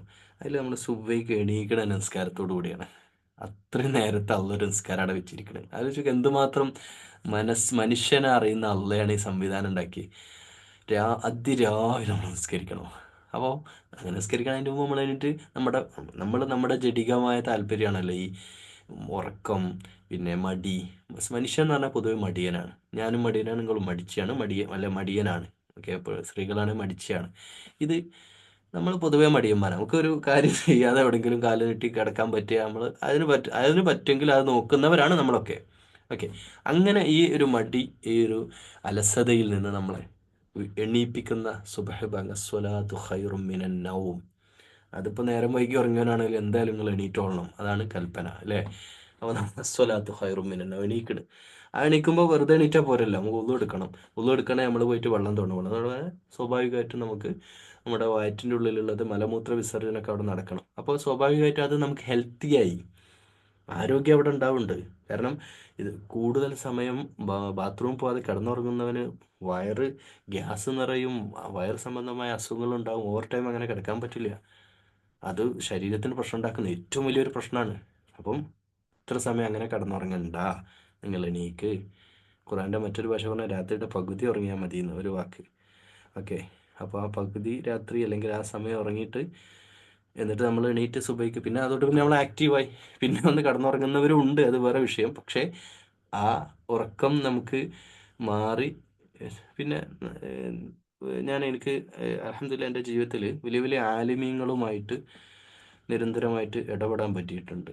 കേരളത്തിൽ തന്നെ വലിയ വലിയ പണ്ഡിതന്മാർ, ഒരുപാട് പാണ്ഡിത്യമുള്ള ആളുകൾ, അവരുമായിട്ട് നിരന്തര ഇടപെടലുകൾ എനിക്കുണ്ടായിട്ടുണ്ട്. അപ്പം അവരുടെ കൂടെ യാത്ര ചെയ്യാനും താമസിക്കാനൊക്കെ ഭാഗ്യമുണ്ടായ സമയത്ത് ഒരു കാര്യം എനിക്ക് മനസ്സിലായിട്ടുണ്ട്. ഒരുപാട് പിന്നെ ഗ്രന്ഥങ്ങളൊക്കെ രചിച്ചിട്ടുള്ള, അല്ലെങ്കിൽ ഒരുപാട് ദീനിനു വേണ്ടിയിട്ട് വലിയ സംഭാവനകൾ തന്നിട്ടുള്ള ഈ പണ്ഡിതന്മാരുണ്ടല്ലോ, ഇവരൊക്കെ ഇവരുടെ ജീവിതം തുടങ്ങുന്നത് ഈ ഒരു 4 മണി സമയത്താണ്. ഒരു 4 മണി സുബഹിന് മുമ്പേ അവരുടെ ജീവിതം തുടങ്ങുന്നുണ്ട്. ഇവർ മാത്രമല്ല, ഞാൻ അതുപോലെ തന്നെ കുറേ IAS ഓഫീസേഴ്സ്, കുറേ തന്നെ ഞാൻ പറയാം, IPSകാർ, അവരുടെയൊക്കെ ലൈഫുമായിട്ട് അടുത്തിടപഴകാൻ അൽഹംദുലില്ലാ എൻ്റെ ജീവിതത്തിലൊരു അവസരം ഉണ്ടായിട്ടുണ്ട്. ആ അവസരങ്ങളിൽ ഞാൻ അവരെ പറ്റി പഠിച്ചു. ഞാനൊരു ദിവസം 4 മണിക്ക് എണീറ്റിട്ട് എനിക്കൊരു സ്വഭാവം ഉണ്ടായിരുന്നു. പണ്ട് ഈ വാട്സപ്പൊക്കെ വരുന്നതിൻ്റെ മുമ്പ് മെസ്സേജ് ചെയ്തു. മെസ്സേജ് ചെയ്ത് എല്ലാവർക്കും മെസ്സേജ് പോയി ഇദ്ദേഹം 4 മണിക്ക് എനിക്ക് റിപ്ലൈ ചെയ്തു. അപ്പോൾ ഞാൻ ചോദിച്ചു, നിങ്ങൾ എന്താ ചെയ്യുന്നത്? കമ്മീഷണറാണ്, ACP ആണ്. അവൻ പറഞ്ഞു ജിമ്മിലാണ്. അപ്പോൾ ഞാൻ ചോദിച്ചു, 4 മണിക്ക് നിങ്ങൾ ജിമ്മ് സ്റ്റാർട്ട് ചെയ്യുമോ? അതെ. എന്ന് വെച്ചാൽ ജീവിതത്തിൽ എന്തെങ്കിലുമൊക്കെ നേടിയവർ ഇത്രയും നേരത്തെ എണീറ്റിട്ട് അവരുടെ വർക്ക് സ്റ്റാർട്ട് ചെയ്തിട്ടുണ്ടോ? അപ്പോൾ ഇത് വലിയൊരു പാഠമാണ്. അപ്പോൾ നമ്മുടെ ജീവിതത്തിലും ഇപ്പം നമുക്കൊരുപാട് എക്സ്ട്രാ ആയിട്ട് നമുക്ക് എന്തെങ്കിലും ചെയ്യാൻ പറ്റണമെങ്കിൽ, ആಮೇಲೆ അത് ഈ ലൈഫിലാണെങ്കിലും പരലോകത്തേക്കാണെങ്കിലും നമ്മൾ ഈ സമയത്ത് എണീക്കണം. സൂര്യോദയത്തിന് മുമ്പ് നമ്മൾ ഉണർന്നിരിക്കണം എന്നുള്ളത് വളരെ പ്രധാനമാണ്. സൂര്യൻ്റെ വെളിച്ചം കണ്ടിട്ടല്ല നമ്മൾ എണീക്കേണ്ടത്. അത് ചുട്ടയിലെ ശീലം ചുടല വരെ എന്ന് പറഞ്ഞാൽ ചെറുപ്പത്തിലെ മക്കൾ മുതൽ നമ്മൾ അങ്ങനെ ശീലിച്ചാലേ നമുക്ക് സാധ്യമാവുള്ളൂ. പെട്ടെന്ന് ഒരു സുപ്രഭാതത്തിൽ അങ്ങനെ മാറാൻ കഴിയില്ല, മാറണം.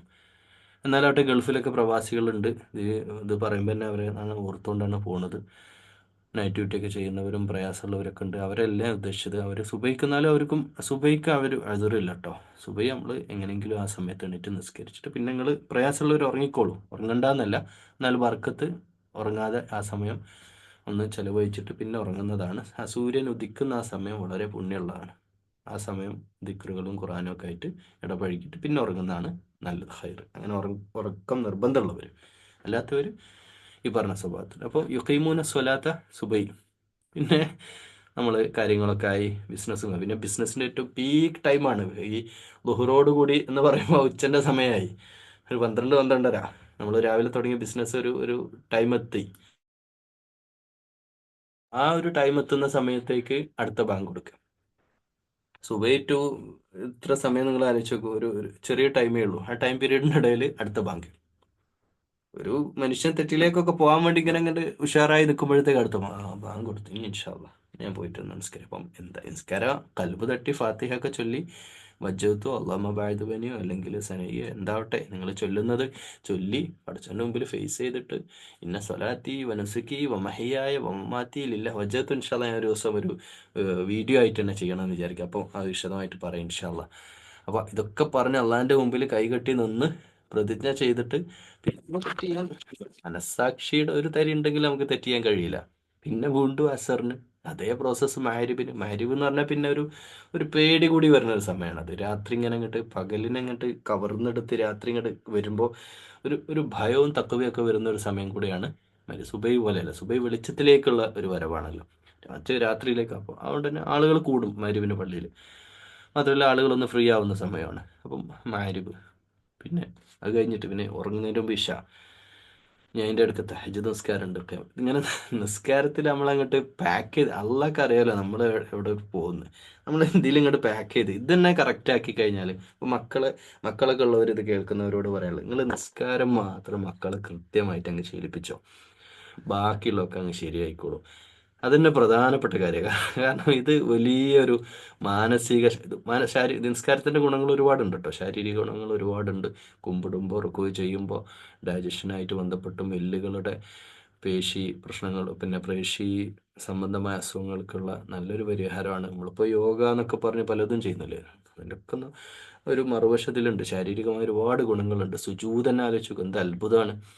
ശരീരത്തിൻ്റെ തലച്ചോറിലേക്ക്, നമ്മളിപ്പോൾ നോമ്പിനൊക്കെ വല്ലാതെ ക്ഷീണത്തോടു കൂടി നമ്മളിങ്ങനെ ഇരിക്കുന്ന സമയത്ത് ഒന്ന് അസർ നിസ്കരിച്ചാട്ടെ എന്ന് പറഞ്ഞാൽ അസർ നിസ്കരിച്ചാൽ നമ്മുടെ പകുതി എനർജി തിരിച്ചു വന്ന പോലെ തോന്നും. എന്താ കാരണം? നമ്മുടെ ഹൃദയത്തിൽ നിന്ന് തലച്ചോറിലേക്ക് രക്തം ധാരാളമായിട്ട് ഒഴുകുന്ന ഒരവസ്ഥ ഉണ്ടാവുന്നുണ്ട്. നമ്മൾ ഹൃദയത്തിൻ്റെ താഴെയായിട്ട് നമ്മുടെ തലച്ചോറ് വരുന്നൊരവസ്ഥ ഉണ്ട്. സുജൂദ് ഒന്ന് ചെയ്ത് നോക്കിയാൽ മതി. ഈ ക്ലാസ് കഴിഞ്ഞിട്ടൊന്ന്, അല്ലെ ഇപ്പം ഒന്ന് പോസ് ചെയ്തിട്ട് പോയിട്ടൊന്ന് സുജൂദ് ചെയ്താൽ നിങ്ങൾക്ക് മനസ്സിലാവും. സുജൂദ് ചെയ്യുമ്പോൾ തന്നെ നമുക്ക് മനസ്സിലാവുന്ന കാര്യമാണത്. നമ്മുടെ മുഖത്തേക്ക് ഇങ്ങനെ ബ്ലഡ് ഇങ്ങനെ മുഖം ഇങ്ങനെ തടിച്ച് വരുന്ന പോലെ, ഒരു വെയിറ്റ് ഇങ്ങോട്ട് ഇറങ്ങി വരുന്ന പോലെ നമുക്ക് ഫീൽ ചെയ്യും. അപ്പം മൈൻഡ് ഒന്ന് ഫ്രഷ് ആവുന്നുണ്ട്. മൊത്തത്തിൽ നമ്മൾ ഒരു ഭാരം ഇറക്കി വെക്കൽ തന്നെയാണ് നമസ്കാരം. ഓക്കെ, ഇല്ല അലൽ ഖാശഈൻ എന്ന് പറയുന്നുണ്ട്. ഇത് വലിയൊരു ഭാരമുള്ള സംഗതിയാണ് നിസ്കാരം. ഇല്ല അലൽ ഖാശഈൻ, അള്ളാഹുവിന് ഖുശൂവോടുകൂടി തഖ്വയോടുകൂടി ഖുശൂവോട്, ഒരു ഭയഭക്തി ആദരവോടുകൂടി പടച്ചവൻ്റെ മുമ്പിൽ നിസ്കരിക്കുന്നവർക്ക് അതൊരു പ്രയാസമുള്ള കാര്യം അല്ല. പിന്നെ നിസ്കാരം എപ്പോഴും നമ്മൾ പല പല നിസ്കാരങ്ങളും നമുക്കുണ്ട്. നന്ദി സൂചകമായിട്ട് ഫുട്ബോൾ കളിക്കുന്ന ആളുകൾ ഗോൾ അടിച്ചിട്ട് സുജൂദൊക്കെ ഇന്ന് കാണാറുണ്ട്. അപ്പോൾ അങ്ങനെ അതുപോലെ നന്ദി സൂചകമായിട്ടുള്ള സുജൂദ് ഉണ്ട്. ഇപ്പം ഖുർആൻ ഓതുമ്പോൾ തന്നെ സുജൂദിനെ പറ്റി പറയുന്ന സ്ഥലങ്ങളിൽ 15ഓളം സ്ഥലത്ത് സുജൂദ് ചെയ്യാൻ പറയപ്പെട്ടിട്ടുണ്ട്. അപ്പം അങ്ങനെയൊക്കെ നമ്മൾ വേറെ വേറെ സുജൂദുകൾ ചെയ്യണം. പക്ഷേ ഈ സുജൂദ് എന്ന് പറയുന്നത് യഥാർത്ഥത്തിൽ ഒരു ആ, പ്രണയമാണ്. പ്രണയം ആയിട്ട് അതിനെ ബന്ധപ്പെടുത്തുക. കാരണം നമ്മൾ നമ്മളിങ്ങനെ നമ്മുടെ മനസ്സിലേ നമ്മളിപ്പോൾ രാവിലെ സുജൂദ് എണീറ്റ് കഴിഞ്ഞാൽ അൽഹംദുലില്ലാ എനിക്കൊരു ദിവസം കൂടെ അള്ളാഹു തന്നു, അൽഹംദുലില്ലാ രാവിലെ ഭക്ഷണം കഴിക്കണ്. ഓരോ ദിവസവും നമുക്ക് എന്തൊക്കെ നന്മകളല്ല തരുന്നത്. നമ്മളൊക്കെ എണീറ്റ് നടക്കണില്ലേ, നമ്മുടെ ശരീരത്തിൽ എന്തൊക്കെ പ്രോസസ്സ് നടക്കുന്നു, ഇതൊക്കെ അള്ളാഹിൻ്റെ നിയമത്തിലാണ്. അള്ളാഹിനോടുള്ള ഈ സ്നേഹം ഇങ്ങനെ ഇങ്ങനെ തുളുമ്പി തുളുമ്പി തുളുമ്പി തുളുമ്പി അതിൻ്റെ ആട്ട് ആ സുജൂദിലേക്ക് ഇങ്ങനെ ആയിട്ട് പോകുമ്പോൾ അള്ളാഹിനിങ്ങോട്ട് വാരി പുണരുന്ന പോലെയാ ആ സുജൂദ് എന്ന് പറഞ്ഞാൽ. അങ്ങനെയാണ്, അതാണ് ആ സുജൂദിൻ്റെ പ്രത്യേകത. ഇമാം ഗസാലി ഇമാമിൻ്റെ പിന്നെ ഇഹിയ ഉലൂമുദ്ദീൻ, അദ്ദേഹം മഹാപണ്ഡിതനാണ്. അദ്ദേഹത്തിൻ്റെ ഇഹിയയിൽ അദ്ദേഹം നിസ്കാരവുമായിട്ട് ബന്ധപ്പെട്ട് പറയുന്ന ഭാഗത്ത് സുജൂദ്, അതായത് നിസ്കാരം ശ്രദ്ധ ഉണ്ടാവാൻ വേണ്ടി അദ്ദേഹം പറയുന്ന ചില കാര്യങ്ങളുണ്ട്. നിസ്കരിക്കാൻ നിൽക്കുമ്പോൾ നിന്റെ കാലിൻ്റെ ചോട്ടിൽ താഴെ, ഈ മുസല്ലൻ്റെ താഴെ ഖബർ കാണണം മനസ്സിൽ. നമ്മളിങ്ങനെ ആ ഖബറിൽ വെള്ള പൊതിച്ച് കിടക്കുന്നത് നമ്മളിങ്ങനെ വെറുതെ ഇമാജിൻ ചെയ്യാം. നമ്മളിങ്ങനെ നിൽക്കുമ്പോൾ കാരണം നമ്മൾ ഇന്നല്ലേ നാളെ ഇങ്ങോട്ട് പോകണ്ടാണ്, ഈ ഖബറിലേക്ക് പോകണ്ടാണ്. നമ്മുടെ ഡേറ്റ് എപ്പോഴാണ് അള്ളാഹു ആലം. എനിക്കറിയില്ല കേട്ടോ ഈ ഖുറാൻ്റെ 604 പേജും തീർക്കാൻ കഴിയുമെന്ന് ഒരു ഉറപ്പുമില്ല. ഇൻഷാ അല്ലാ എനിക്ക് നിയ്യത്തുണ്ട് ഇൻഷാ അല്ലാ.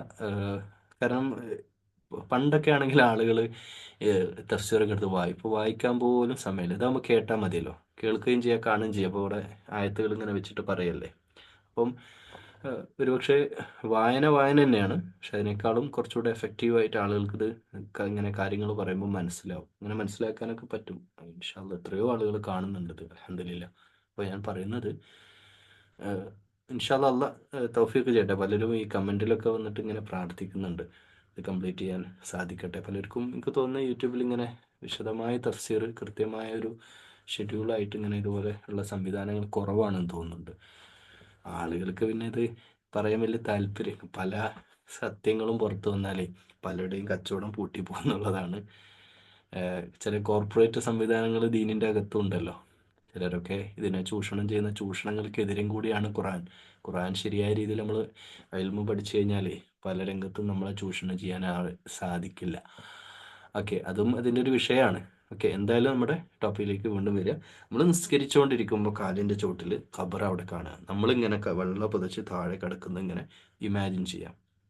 വലതുവശത്തേക്ക് വെറുതെ നമ്മളൊന്ന് ഇമാജിൻ ചെയ്യുക.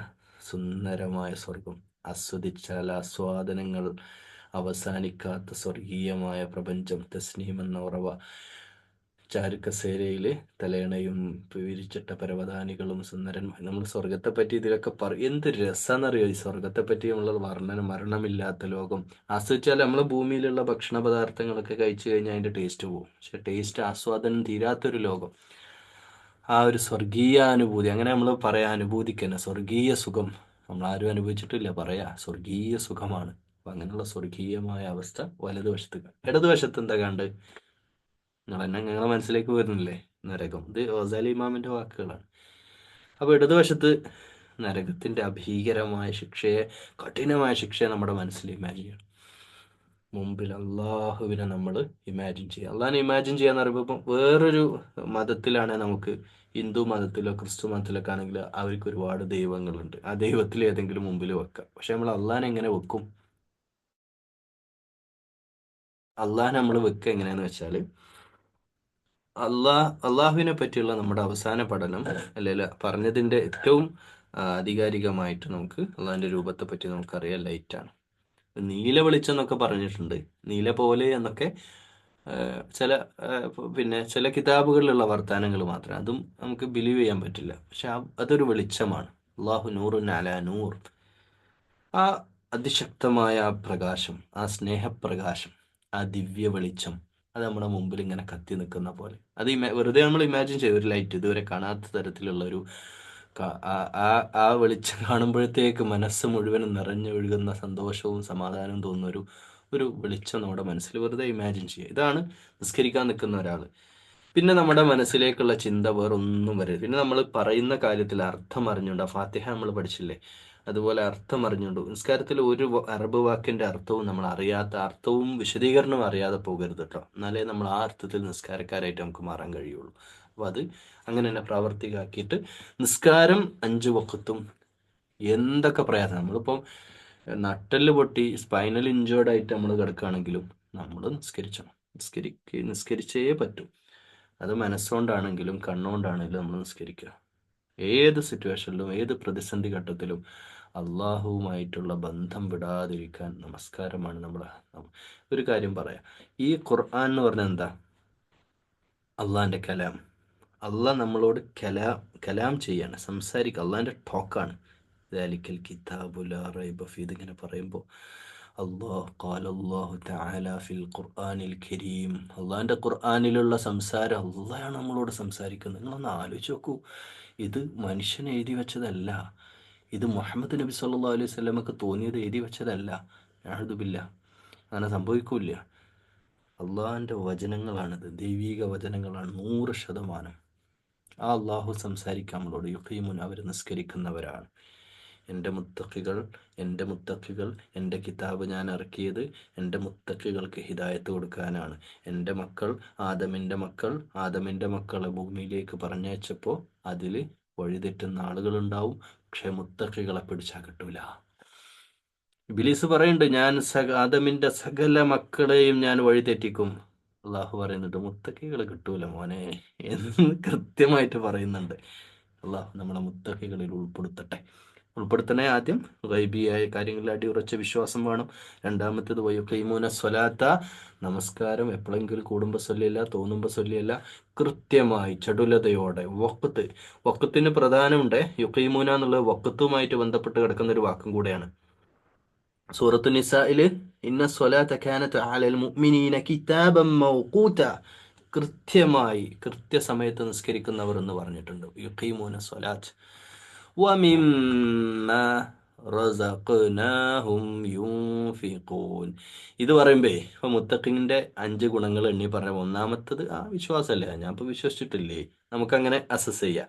വയുഖീമൂന സ്വലാത്ത്, ഞാൻ എത്ര കാലം നിസ്കരിക്കണ്, അത് അസസ് ചെയ്യുക. അടുത്തതാണ് നമ്മൾ കുടുങ്ങുക, ഇവിടെയാണ് നമ്മൾ കുടുങ്ങുക. വമിമ്മാ റസഖ്നാഹും യുൻഫിഖൂൻ, ഇൻഫാഖ് ചെയ്യുന്നവർ, ചെലവാക്കുന്നവർ, പൈസ ചെലവാക്കുക. ഇത് ഇൻഫാഖ് റിസ്ക് എന്നാ പറഞ്ഞിട്ടോ. പൈസ മാത്രമല്ല, നമ്മുടെ കാറ്, നമ്മുടെ മൊബൈല്, നമ്മുടെ വീട്, നമ്മുടെ വാച്ച്, നമ്മുടെ കണ്ണട, നമ്മുടെ പൈസ, നമ്മുടെ ചെരുപ്പ്, നമ്മുടെ ഡ്രസ്സ്, A to Z നമ്മൾ നമ്മുടേതാന്ന് പറയാന്നേ ഉള്ളൂ. ശരിക്കും നമ്മുടേതൊന്നുമല്ല. നമ്മൾ പൈസ എടുത്ത് വാങ്ങിൻ്റെ അല്ലേ? അല്ല, അതിനൊക്കെ അവകാശികളുണ്ട്. അതായത് നിങ്ങളുടെ തൊട്ട് വീട്ടിൻ്റെ അയൽപ്പക്കത്ത് ഒരു വീടുണ്ടെന്ന് വിചാരിച്ചോളൂ. നിങ്ങളുടെ വീട്ടിൽ കാറുണ്ട്. അപ്പോൾ അയൽവാസിയുടെ വീട്ടിൽ പെട്ടെന്ന് ഹോസ്പിറ്റലിൽ പോകാൻ രാത്രി, നാട്ടിൽ ആംബുലൻസ് സംവിധാനമൊന്നുമില്ല, ആശുപത്രിയിൽ നിന്ന് നിങ്ങളുടെ നാട്ടിലെത്താൻ ഒരു 5 കിലോമീറ്റർ വേണം, പിന്നെയും അവിടുന്ന് വണ്ടി എടുത്ത് ഇവിടെ എത്തുമ്പോൾ സമയമാവും. അപ്പം തൽക്കാലം ഒരു ആശുപത്രിയിൽ പോകാൻ നിങ്ങളെ കാറൊന്ന് തരുമോ? നിങ്ങളൊന്ന് ഡ്രൈവറായിട്ട് വന്നാലും മതി. അപ്പുറത്തെ വീട്ടിലെ താത്ത വന്നിട്ട് പറയാം. അപ്പോൾ അത് പറ്റില്ല, കാരണം വണ്ടിക്ക് ചെറിയൊരു പ്രശ്നമുണ്ട്. അവർക്ക് പെട്ടെന്ന് മനസ്സിലാവും ചെയ്യാം വർത്തമാനത്തിൽ തന്നെ. മൊത്തത്തിലൊരു പ്രശ്നമുണ്ട്, അതാണ് പ്രശ്നം. ഒന്നും കൊടുക്കൂലെന്നേ. വയം നാവുനൽ മാഊൻ, നിസ്കാരക്കാരെ പറ്റി പറഞ്ഞില്ലേ, നിങ്ങൾ ആലോചിച്ചോക്ക്. ആവുമായിട്ട് ഇതിനെ ബന്ധമല്ലേ? നിങ്ങൾ ഇത്ര പേര് പഠിച്ചെന്നറിയില്ല. മാവുനിലെ ആ നിസ്കാരവും ഈ പറഞ്ഞതുമായിട്ടൊരു ബന്ധമല്ലേ? ആലോചിച്ച് നോക്കൂ. ഞാനിപ്പോൾ അതിൻ്റെ തഫ്സീറിലേക്ക് പോകണില്ല. ഫവൈലുലിൽ മുസ്വല്ലീൻ എന്ന് പറഞ്ഞു, നിസ്കരിക്കുന്ന ആളുകളെ പറ്റി പറഞ്ഞു. എന്നിട്ട് പറഞ്ഞു വയം നാവനൽ മാവൻ, ഒരു ഉപകാരം പോലും ചെയ്യാത്ത മനുഷ്യന്മാർ, അവർ അറയത്തല്ലത് യുക്തിബ് വിദ്യയും, ദീനിനെ കളവാക്കുന്ന കള്ളവിശ്വാസികളാണ് എന്ന് പറഞ്ഞ ആ സൂറത്തിൽ നിസ്കാരത്തോട് ബന്ധപ്പെടുത്തിയിട്ട് റിസ്ഖിനെ, ഒരാൾക്കൊരു ഉപകാരവും ചെയ്യാത്തവർ എന്ന് പറഞ്ഞ പറഞ്ഞത് ഖുർആന്റെ ആയത്തുകൾ തമ്മിൽ അഭേദ്യമായ ബന്ധമുണ്ട്. ഒരു വലിയ ഐഡിയോളജിയാണ് നമ്മുടെ മനസ്സിലേക്ക് അള്ളാഹു ഇട്ടുതരുന്നത്. അപ്പോൾ ഈ ഐഡിയ ഇത് മനസ്സിലായില്ലേ? ഇത് സിമ്പിളായിട്ട് മനസ്സിലായില്ലേ? നമ്മുടെ മുമ്പിലുള്ള, നിങ്ങളിപ്പോൾ എവിടെ ഇരിക്കുന്നത്? നിങ്ങളെ ചുറ്റുവട്ടത്തുള്ള മൊത്തം സാധനങ്ങളില്ലേ, നിങ്ങളെ സാധനമല്ലേ ഒക്കെ ആണ്, നിങ്ങളെ ഫോൺ, നിങ്ങളൊക്കെ ഫാന, നിങ്ങളുടെ ഇതൊക്കെ ഇതിൻ്റെ അവകാശികൾക്ക് കൊടുക്കണം. അതെന്താ അവകാശികൾ എന്ന് പറഞ്ഞാൽ? അതൊരാൾ ഒരാവശ്യത്തിന് ചോദിച്ചാൽ കൊടുക്കണം. അപ്പോൾ പിന്നെ അത് കേട് വരുമോ, അല്ലെങ്കിൽ അത് കൊടുത്താൽ അവൻ തിരിച്ചു തരൂലേ? അതൊന്നുമല്ല. ഒരാൾക്ക് ഒരാവശ്യമായിട്ട് വന്നു കഴിഞ്ഞാൽ നമ്മൾ കൊടുക്കണം.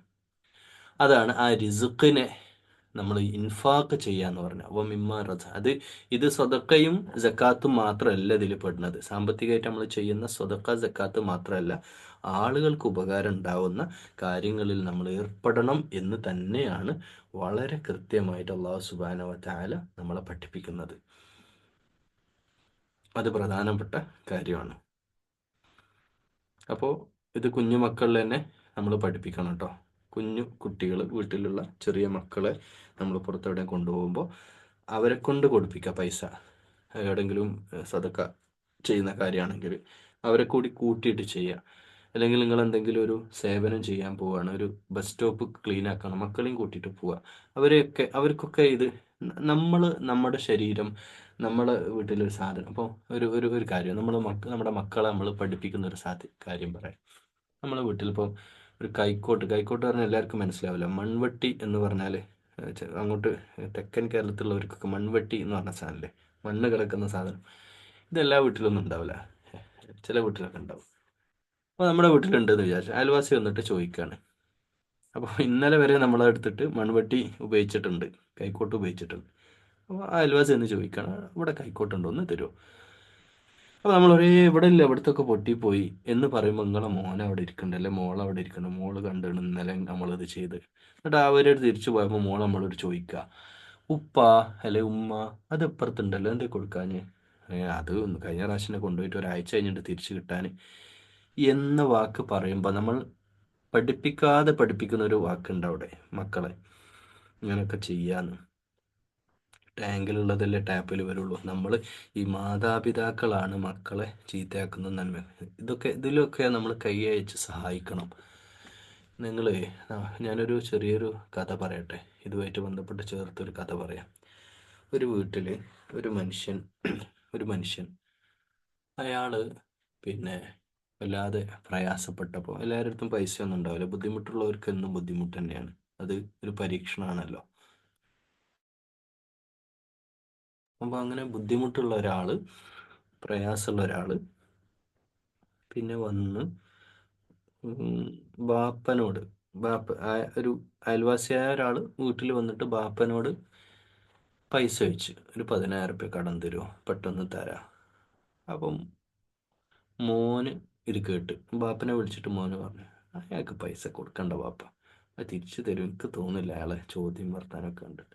ബാപ്പ പറഞ്ഞ്, ഒരു മനുഷ്യനെ നമ്മൾ അറിയില്ല, നമ്മളിപ്പോൾ ഇവിടെ പുതുതായിട്ട് വന്ന് താമസിക്കുന്ന ആൾക്കാരാണ്, ഒക്കെ അറിയില്ല, ഒരാളവിടെ നിന്ന് വന്നിട്ട് പ്രയാസം പറയുമ്പോൾ നമ്മളത് ചെയ്തു കൊടുക്കുക എന്ന് പറഞ്ഞ് ബാപ്പ സാധു അത് ചെയ്തു.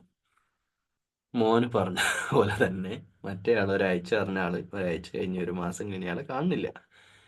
അപ്പോൾ അപ്പനോട് മോൻ പറഞ്ഞേ, അപ്പം ഞാൻ അന്നേ പറഞ്ഞില്ലേ അത് കൊടുക്കണ്ടെന്ന്, അത് കഴിഞ്ഞ് കിട്ടിയത് തന്നെ എന്ന് പറഞ്ഞു.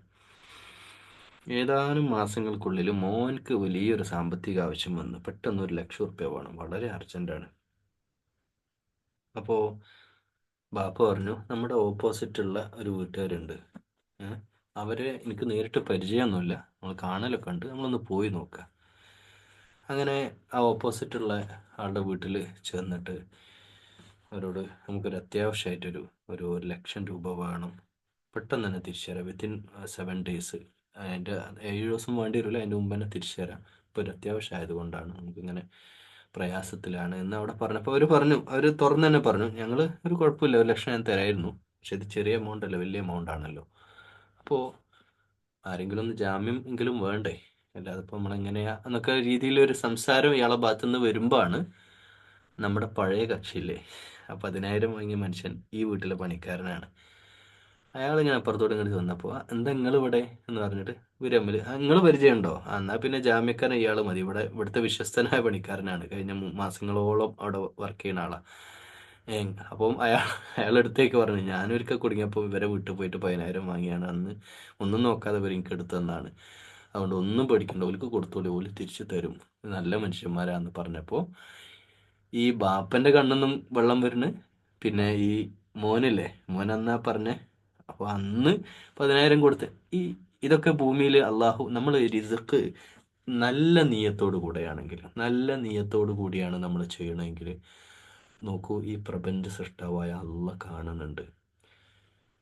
ഖുറാനിൽ തന്നെ പറയുന്നില്ലേ, ലാ നുരീദു മിൻകും ജസാഅൻ വലാ ശുക്കൂറ, ഒരു നന്ദി വാക്ക് പോലും പ്രതീക്ഷിക്കാതെ നമ്മൾ റിസ്ക് മറ്റുള്ളവർക്ക് വേണ്ടി യാതൊരു പ്രതിഫലവും ഇങ്ങോട്ട് ആഗ്രഹിക്കാതെ നമ്മൾ ചെയ്തോ, ഇൻഷാ അല്ലാ അത് കിട്ടിയിരിക്കും. 100%. നിങ്ങളത് എഴുതി വെച്ചോ, നിങ്ങൾക്ക് കിട്ടിയിരിക്കും. നിങ്ങൾ ചെയ്തു നോക്ക്, എന്തെങ്കിലും ഒന്ന് ആർക്കെങ്കിലും ഒന്ന് കൊടുത്തു നോക്ക്. അത് ചിലപ്പോൾ അന്ന് കിട്ടിയില്ല എന്ന് വരാം, പിറ്റേന്ന് അല്ലെങ്കിൽ പിന്നീട് അത് നിങ്ങൾക്ക് വേറൊരു വഴിയിൽ അതിനേക്കാളും സുന്ദരമായ രീതിയിൽ അള്ളാഹു നമുക്ക് തരും. അത് സങ്കടങ്ങളാണെങ്കിലും കേട്ടോ, പ്രയാസവും സങ്കടമൊക്കെ ഉണ്ട്, നമ്മൾ വല്ലാതെ വിഷമിക്കൊന്നും വേണ്ട, ഇതിനേക്കാളും നല്ലത് നമുക്ക് അള്ളാഹ് കൊണ്ട് തരും. എൻ്റെ ജീവിതത്തിൽ ഒരുപാട്, ഞാൻ കഥ പറയണ ഒരുപാട് കഥ പറഞ്ഞു പോകും. ഒരുപാട് സന്ദർഭത്തിൽ അള്ളാഹു എന്താണ് അള്ളാഹ് അത്ര ഞാൻ ആഗ്രഹിച്ച ഒന്ന് തന്നുകൂടായിരുന്നോ എന്ന് ചോദിക്കുന്ന പല കാര്യവും ഏതാനും വർഷങ്ങൾക്ക് ഉള്ളിൽ അത് അതിനേക്കാളും നല്ലത് അള്ളാഹ് നമുക്ക് തിരിച്ചു തരും. അപ്പോൾ ഇൻഫാക്ക് ചെയ്യുക എന്നുള്ളതാണ് മൂന്നാമത്തെ. അപ്പോൾ ഒന്നാമത്തെ എന്താണ്? ഗൈബിയായ കാര്യങ്ങളിലുള്ള അടിയുറച്ച വിശ്വാസം മുത്തക്കികൾക്ക്. ആരാണ് മുത്തക്കി? അള്ളാഹു ഈ കിതാബാകുന്ന ഖുർആൻ ഹിദായത്ത് കിട്ടിയ മുത്തക്കികൾക്കാണ്. ആ മുത്തക്കികളുടെ ഒന്നാമത്തെ ഗുണം, അവർ ഗൈബിയായ കാര്യങ്ങളിൽ അടിയുറച്ച് വിശ്വസിക്കുന്നവരാണ്. അവർ നമസ്കാരം കൃത്യമായി നിർവഹിക്കുന്നവരാണ്. അവർ അവരുടെ എല്ലാ റിസുക്കും, വീട്ടിലുള്ള സകലതും അവരുടേത് എന്ന് പറയുന്ന A to Z കാര്യങ്ങൾ മറ്റുള്ളവർക്ക് വേണ്ടി ചെലവഴിക്കാൻ സന്നദ്ധതയുള്ളവരാണ്.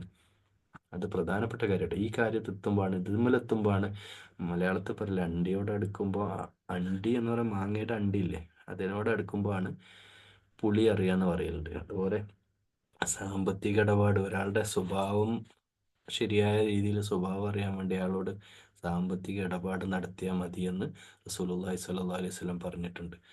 2 ദിവസം യാത്ര ചെയ്യുക, അല്ലെ സാമ്പത്തിക ഇടപാട് നടത്തുക. അതുപോലെ എല്ലാ കാര്യവും മറ്റുള്ളവർക്ക് ഷെയർ ചെയ്യാനുള്ള ഒരു സന്നദ്ധത, ഇൻഫാക്ക് ചെയ്യാൻ, സാമ്പത്തികമായിട്ട് ആളുകളെ സഹായിക്കാനൊക്കെ സാധിക്കണം. അതാണ് മൂന്നാമത്തെ ക്വാളിറ്റി. അങ്ങനെയൊക്കെ ഉള്ളവരാണ് ഈ മുത്തഖി.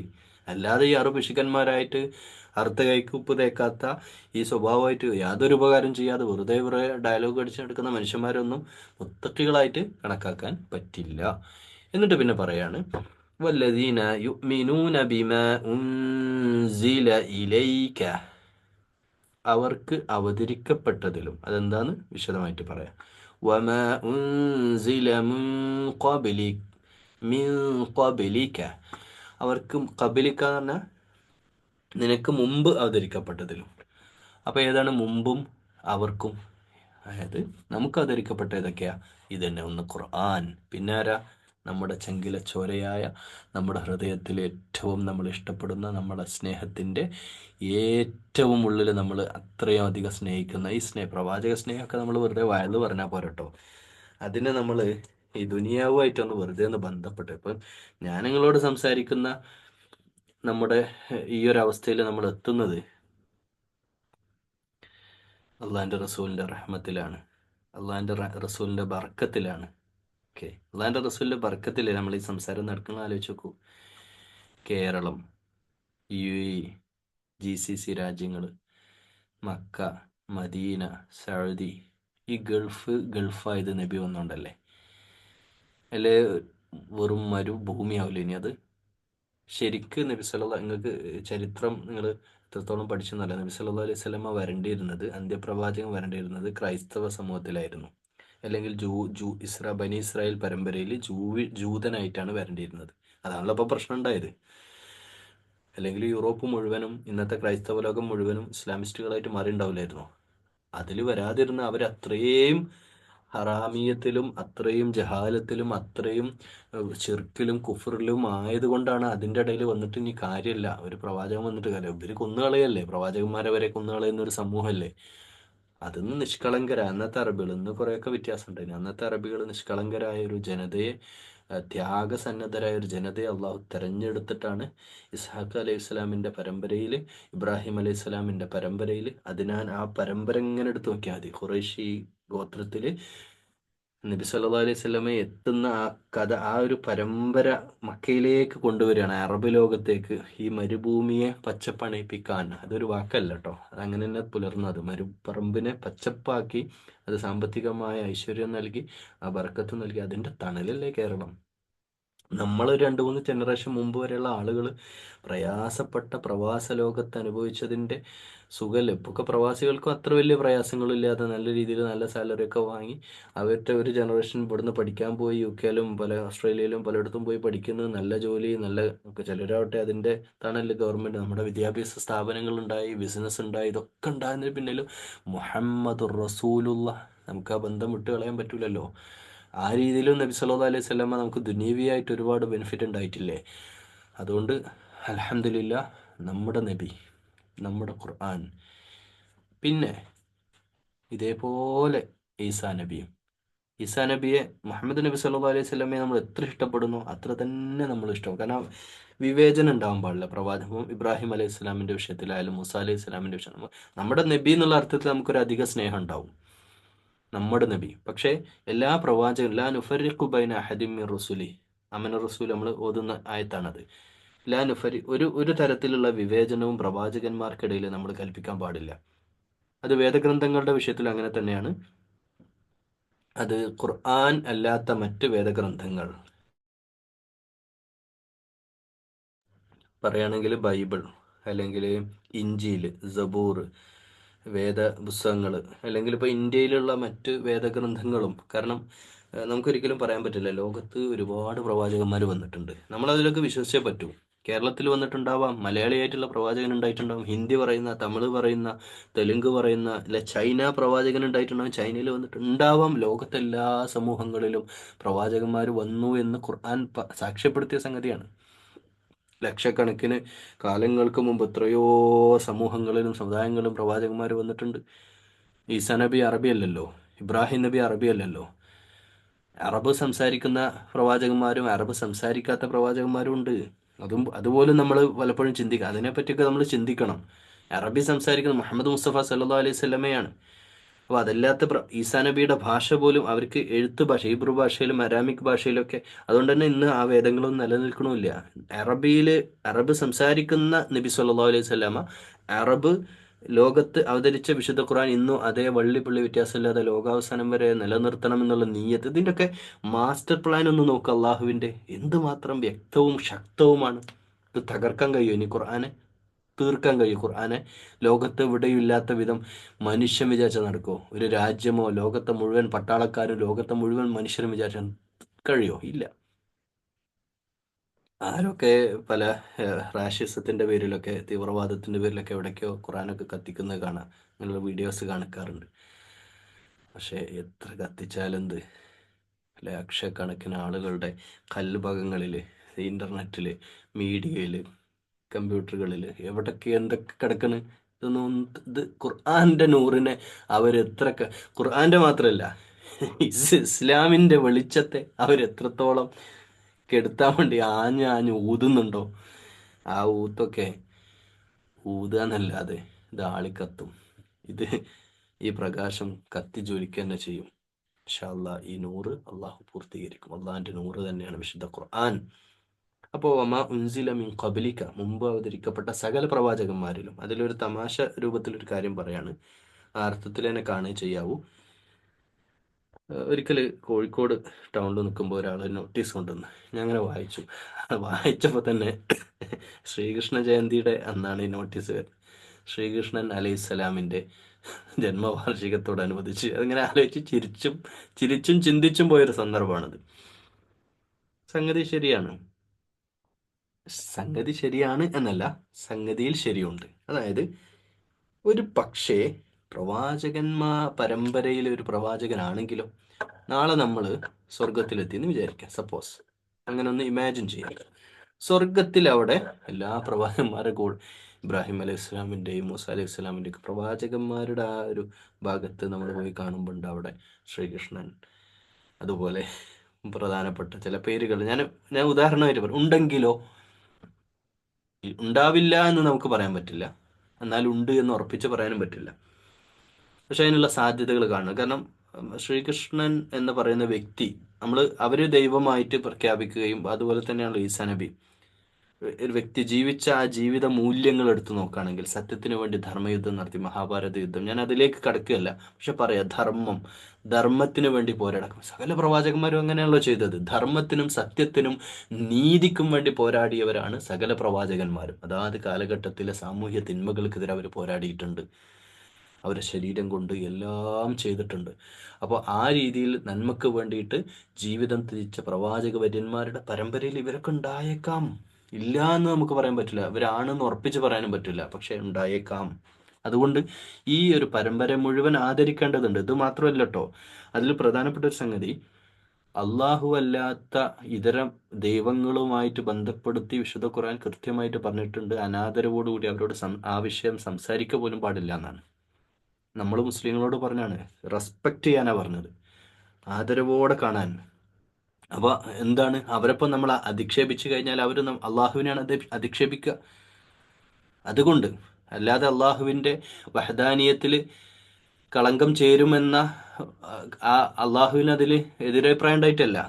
പക്ഷെ സത്യം ഇതാണ്, നമുക്കറിയാം, പ്രപഞ്ചത്തിനൊരു സട്ടാവേ ഉള്ളൂ, അവരുടേതൊക്കെ സൃഷ്ടിയാണ് എന്നുള്ള സത്യം നമുക്കും അറിയാം, അള്ളാഹ്ക്കും അറിയാം. പക്ഷെ അതുവഴി സംഭവിക്കുന്ന ആസാറ്, അതിൻ്റെ പ്രതിഫലനം ഇതൊക്കെ ആയിരിക്കും. ഇപ്പോൾ തന്നെ ഞങ്ങളോട് സംസാരിക്കുമ്പോൾ കശ്മീരിൽ ആരോ പോയിട്ട് ആരെയോ വെടിവെച്ചു, കൊല്ലുന്നവനറിയില്ല ആരെ കൊല്ലാൻ പോണത്, കൊല്ലപ്പെട്ടവനറിയില്ല ആരാണ് കൊന്നത്, വെടിവെച്ചത്.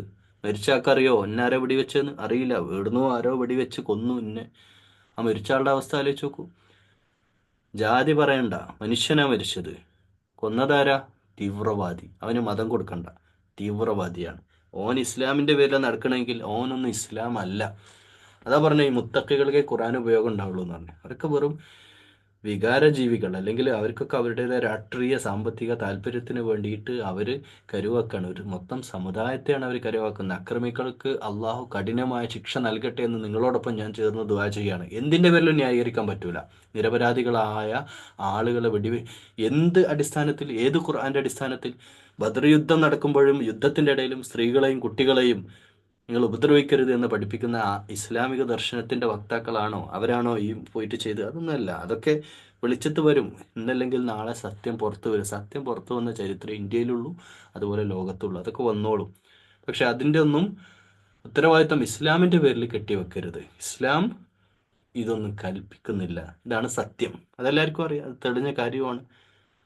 തീവ്രവാദം എന്ന ഒരു സംഭവം, വർഗീയവാദം അല്ലെ അനീതി നടക്കുന്നത്, ഇതൊന്നും ഇസ്ലാമിൻ്റെ പേരിലാക്കാൻ പാടില്ല. അപ്പോൾ ഇതെങ്ങനെയല്ലല്ലോ ഈ പ്രവാചക പരമ്പര അതല്ലേ നമ്മളെ പഠിപ്പിച്ചത്? നന്മയല്ലേ പഠിപ്പിച്ചത്? സ്നേഹമല്ലേ പഠിപ്പിച്ചത്? സമാധാനമല്ലേ പഠിപ്പിച്ചത്? അതിനു വേണ്ടിയിട്ടല്ലേ പ്രവാചകന്മാർ നിലകൊണ്ടത്? അപ്പോൾ ആ പരമ്പരയെ നമ്മൾ എന്ത് ചെയ്യുക? ഉൾക്കൊള്ളുക എന്നുള്ളതാണ് ഒരു മുത്തഖിയുടെ 4ാമത്തെ ഗുണം. വേദപരമ്പര, പ്രവാചക പരമ്പര. വേദപരമ്പര പ്രവാചകനെയും വേദത്തെയും എന്നല്ല, ഇങ്ങനെ പറയായിരുന്നു. ഖുർആൻ മുഹമ്മദ് നബി സല്ലല്ലാഹു അലൈഹി വസല്ലം എന്ന് ഇവിടെ പറയായിരുന്നു, അത് പറഞ്ഞിട്ടില്ല. അപ്പോൾ ലോകാവസാനം വരെയുള്ള ജനതയ്ക്കുള്ള മാർഗദർശക ഗ്രന്ഥമാണ് എന്നതിൻ്റെ അടിവരയിട്ട തെളിവിൽ ഒന്നാണിത്.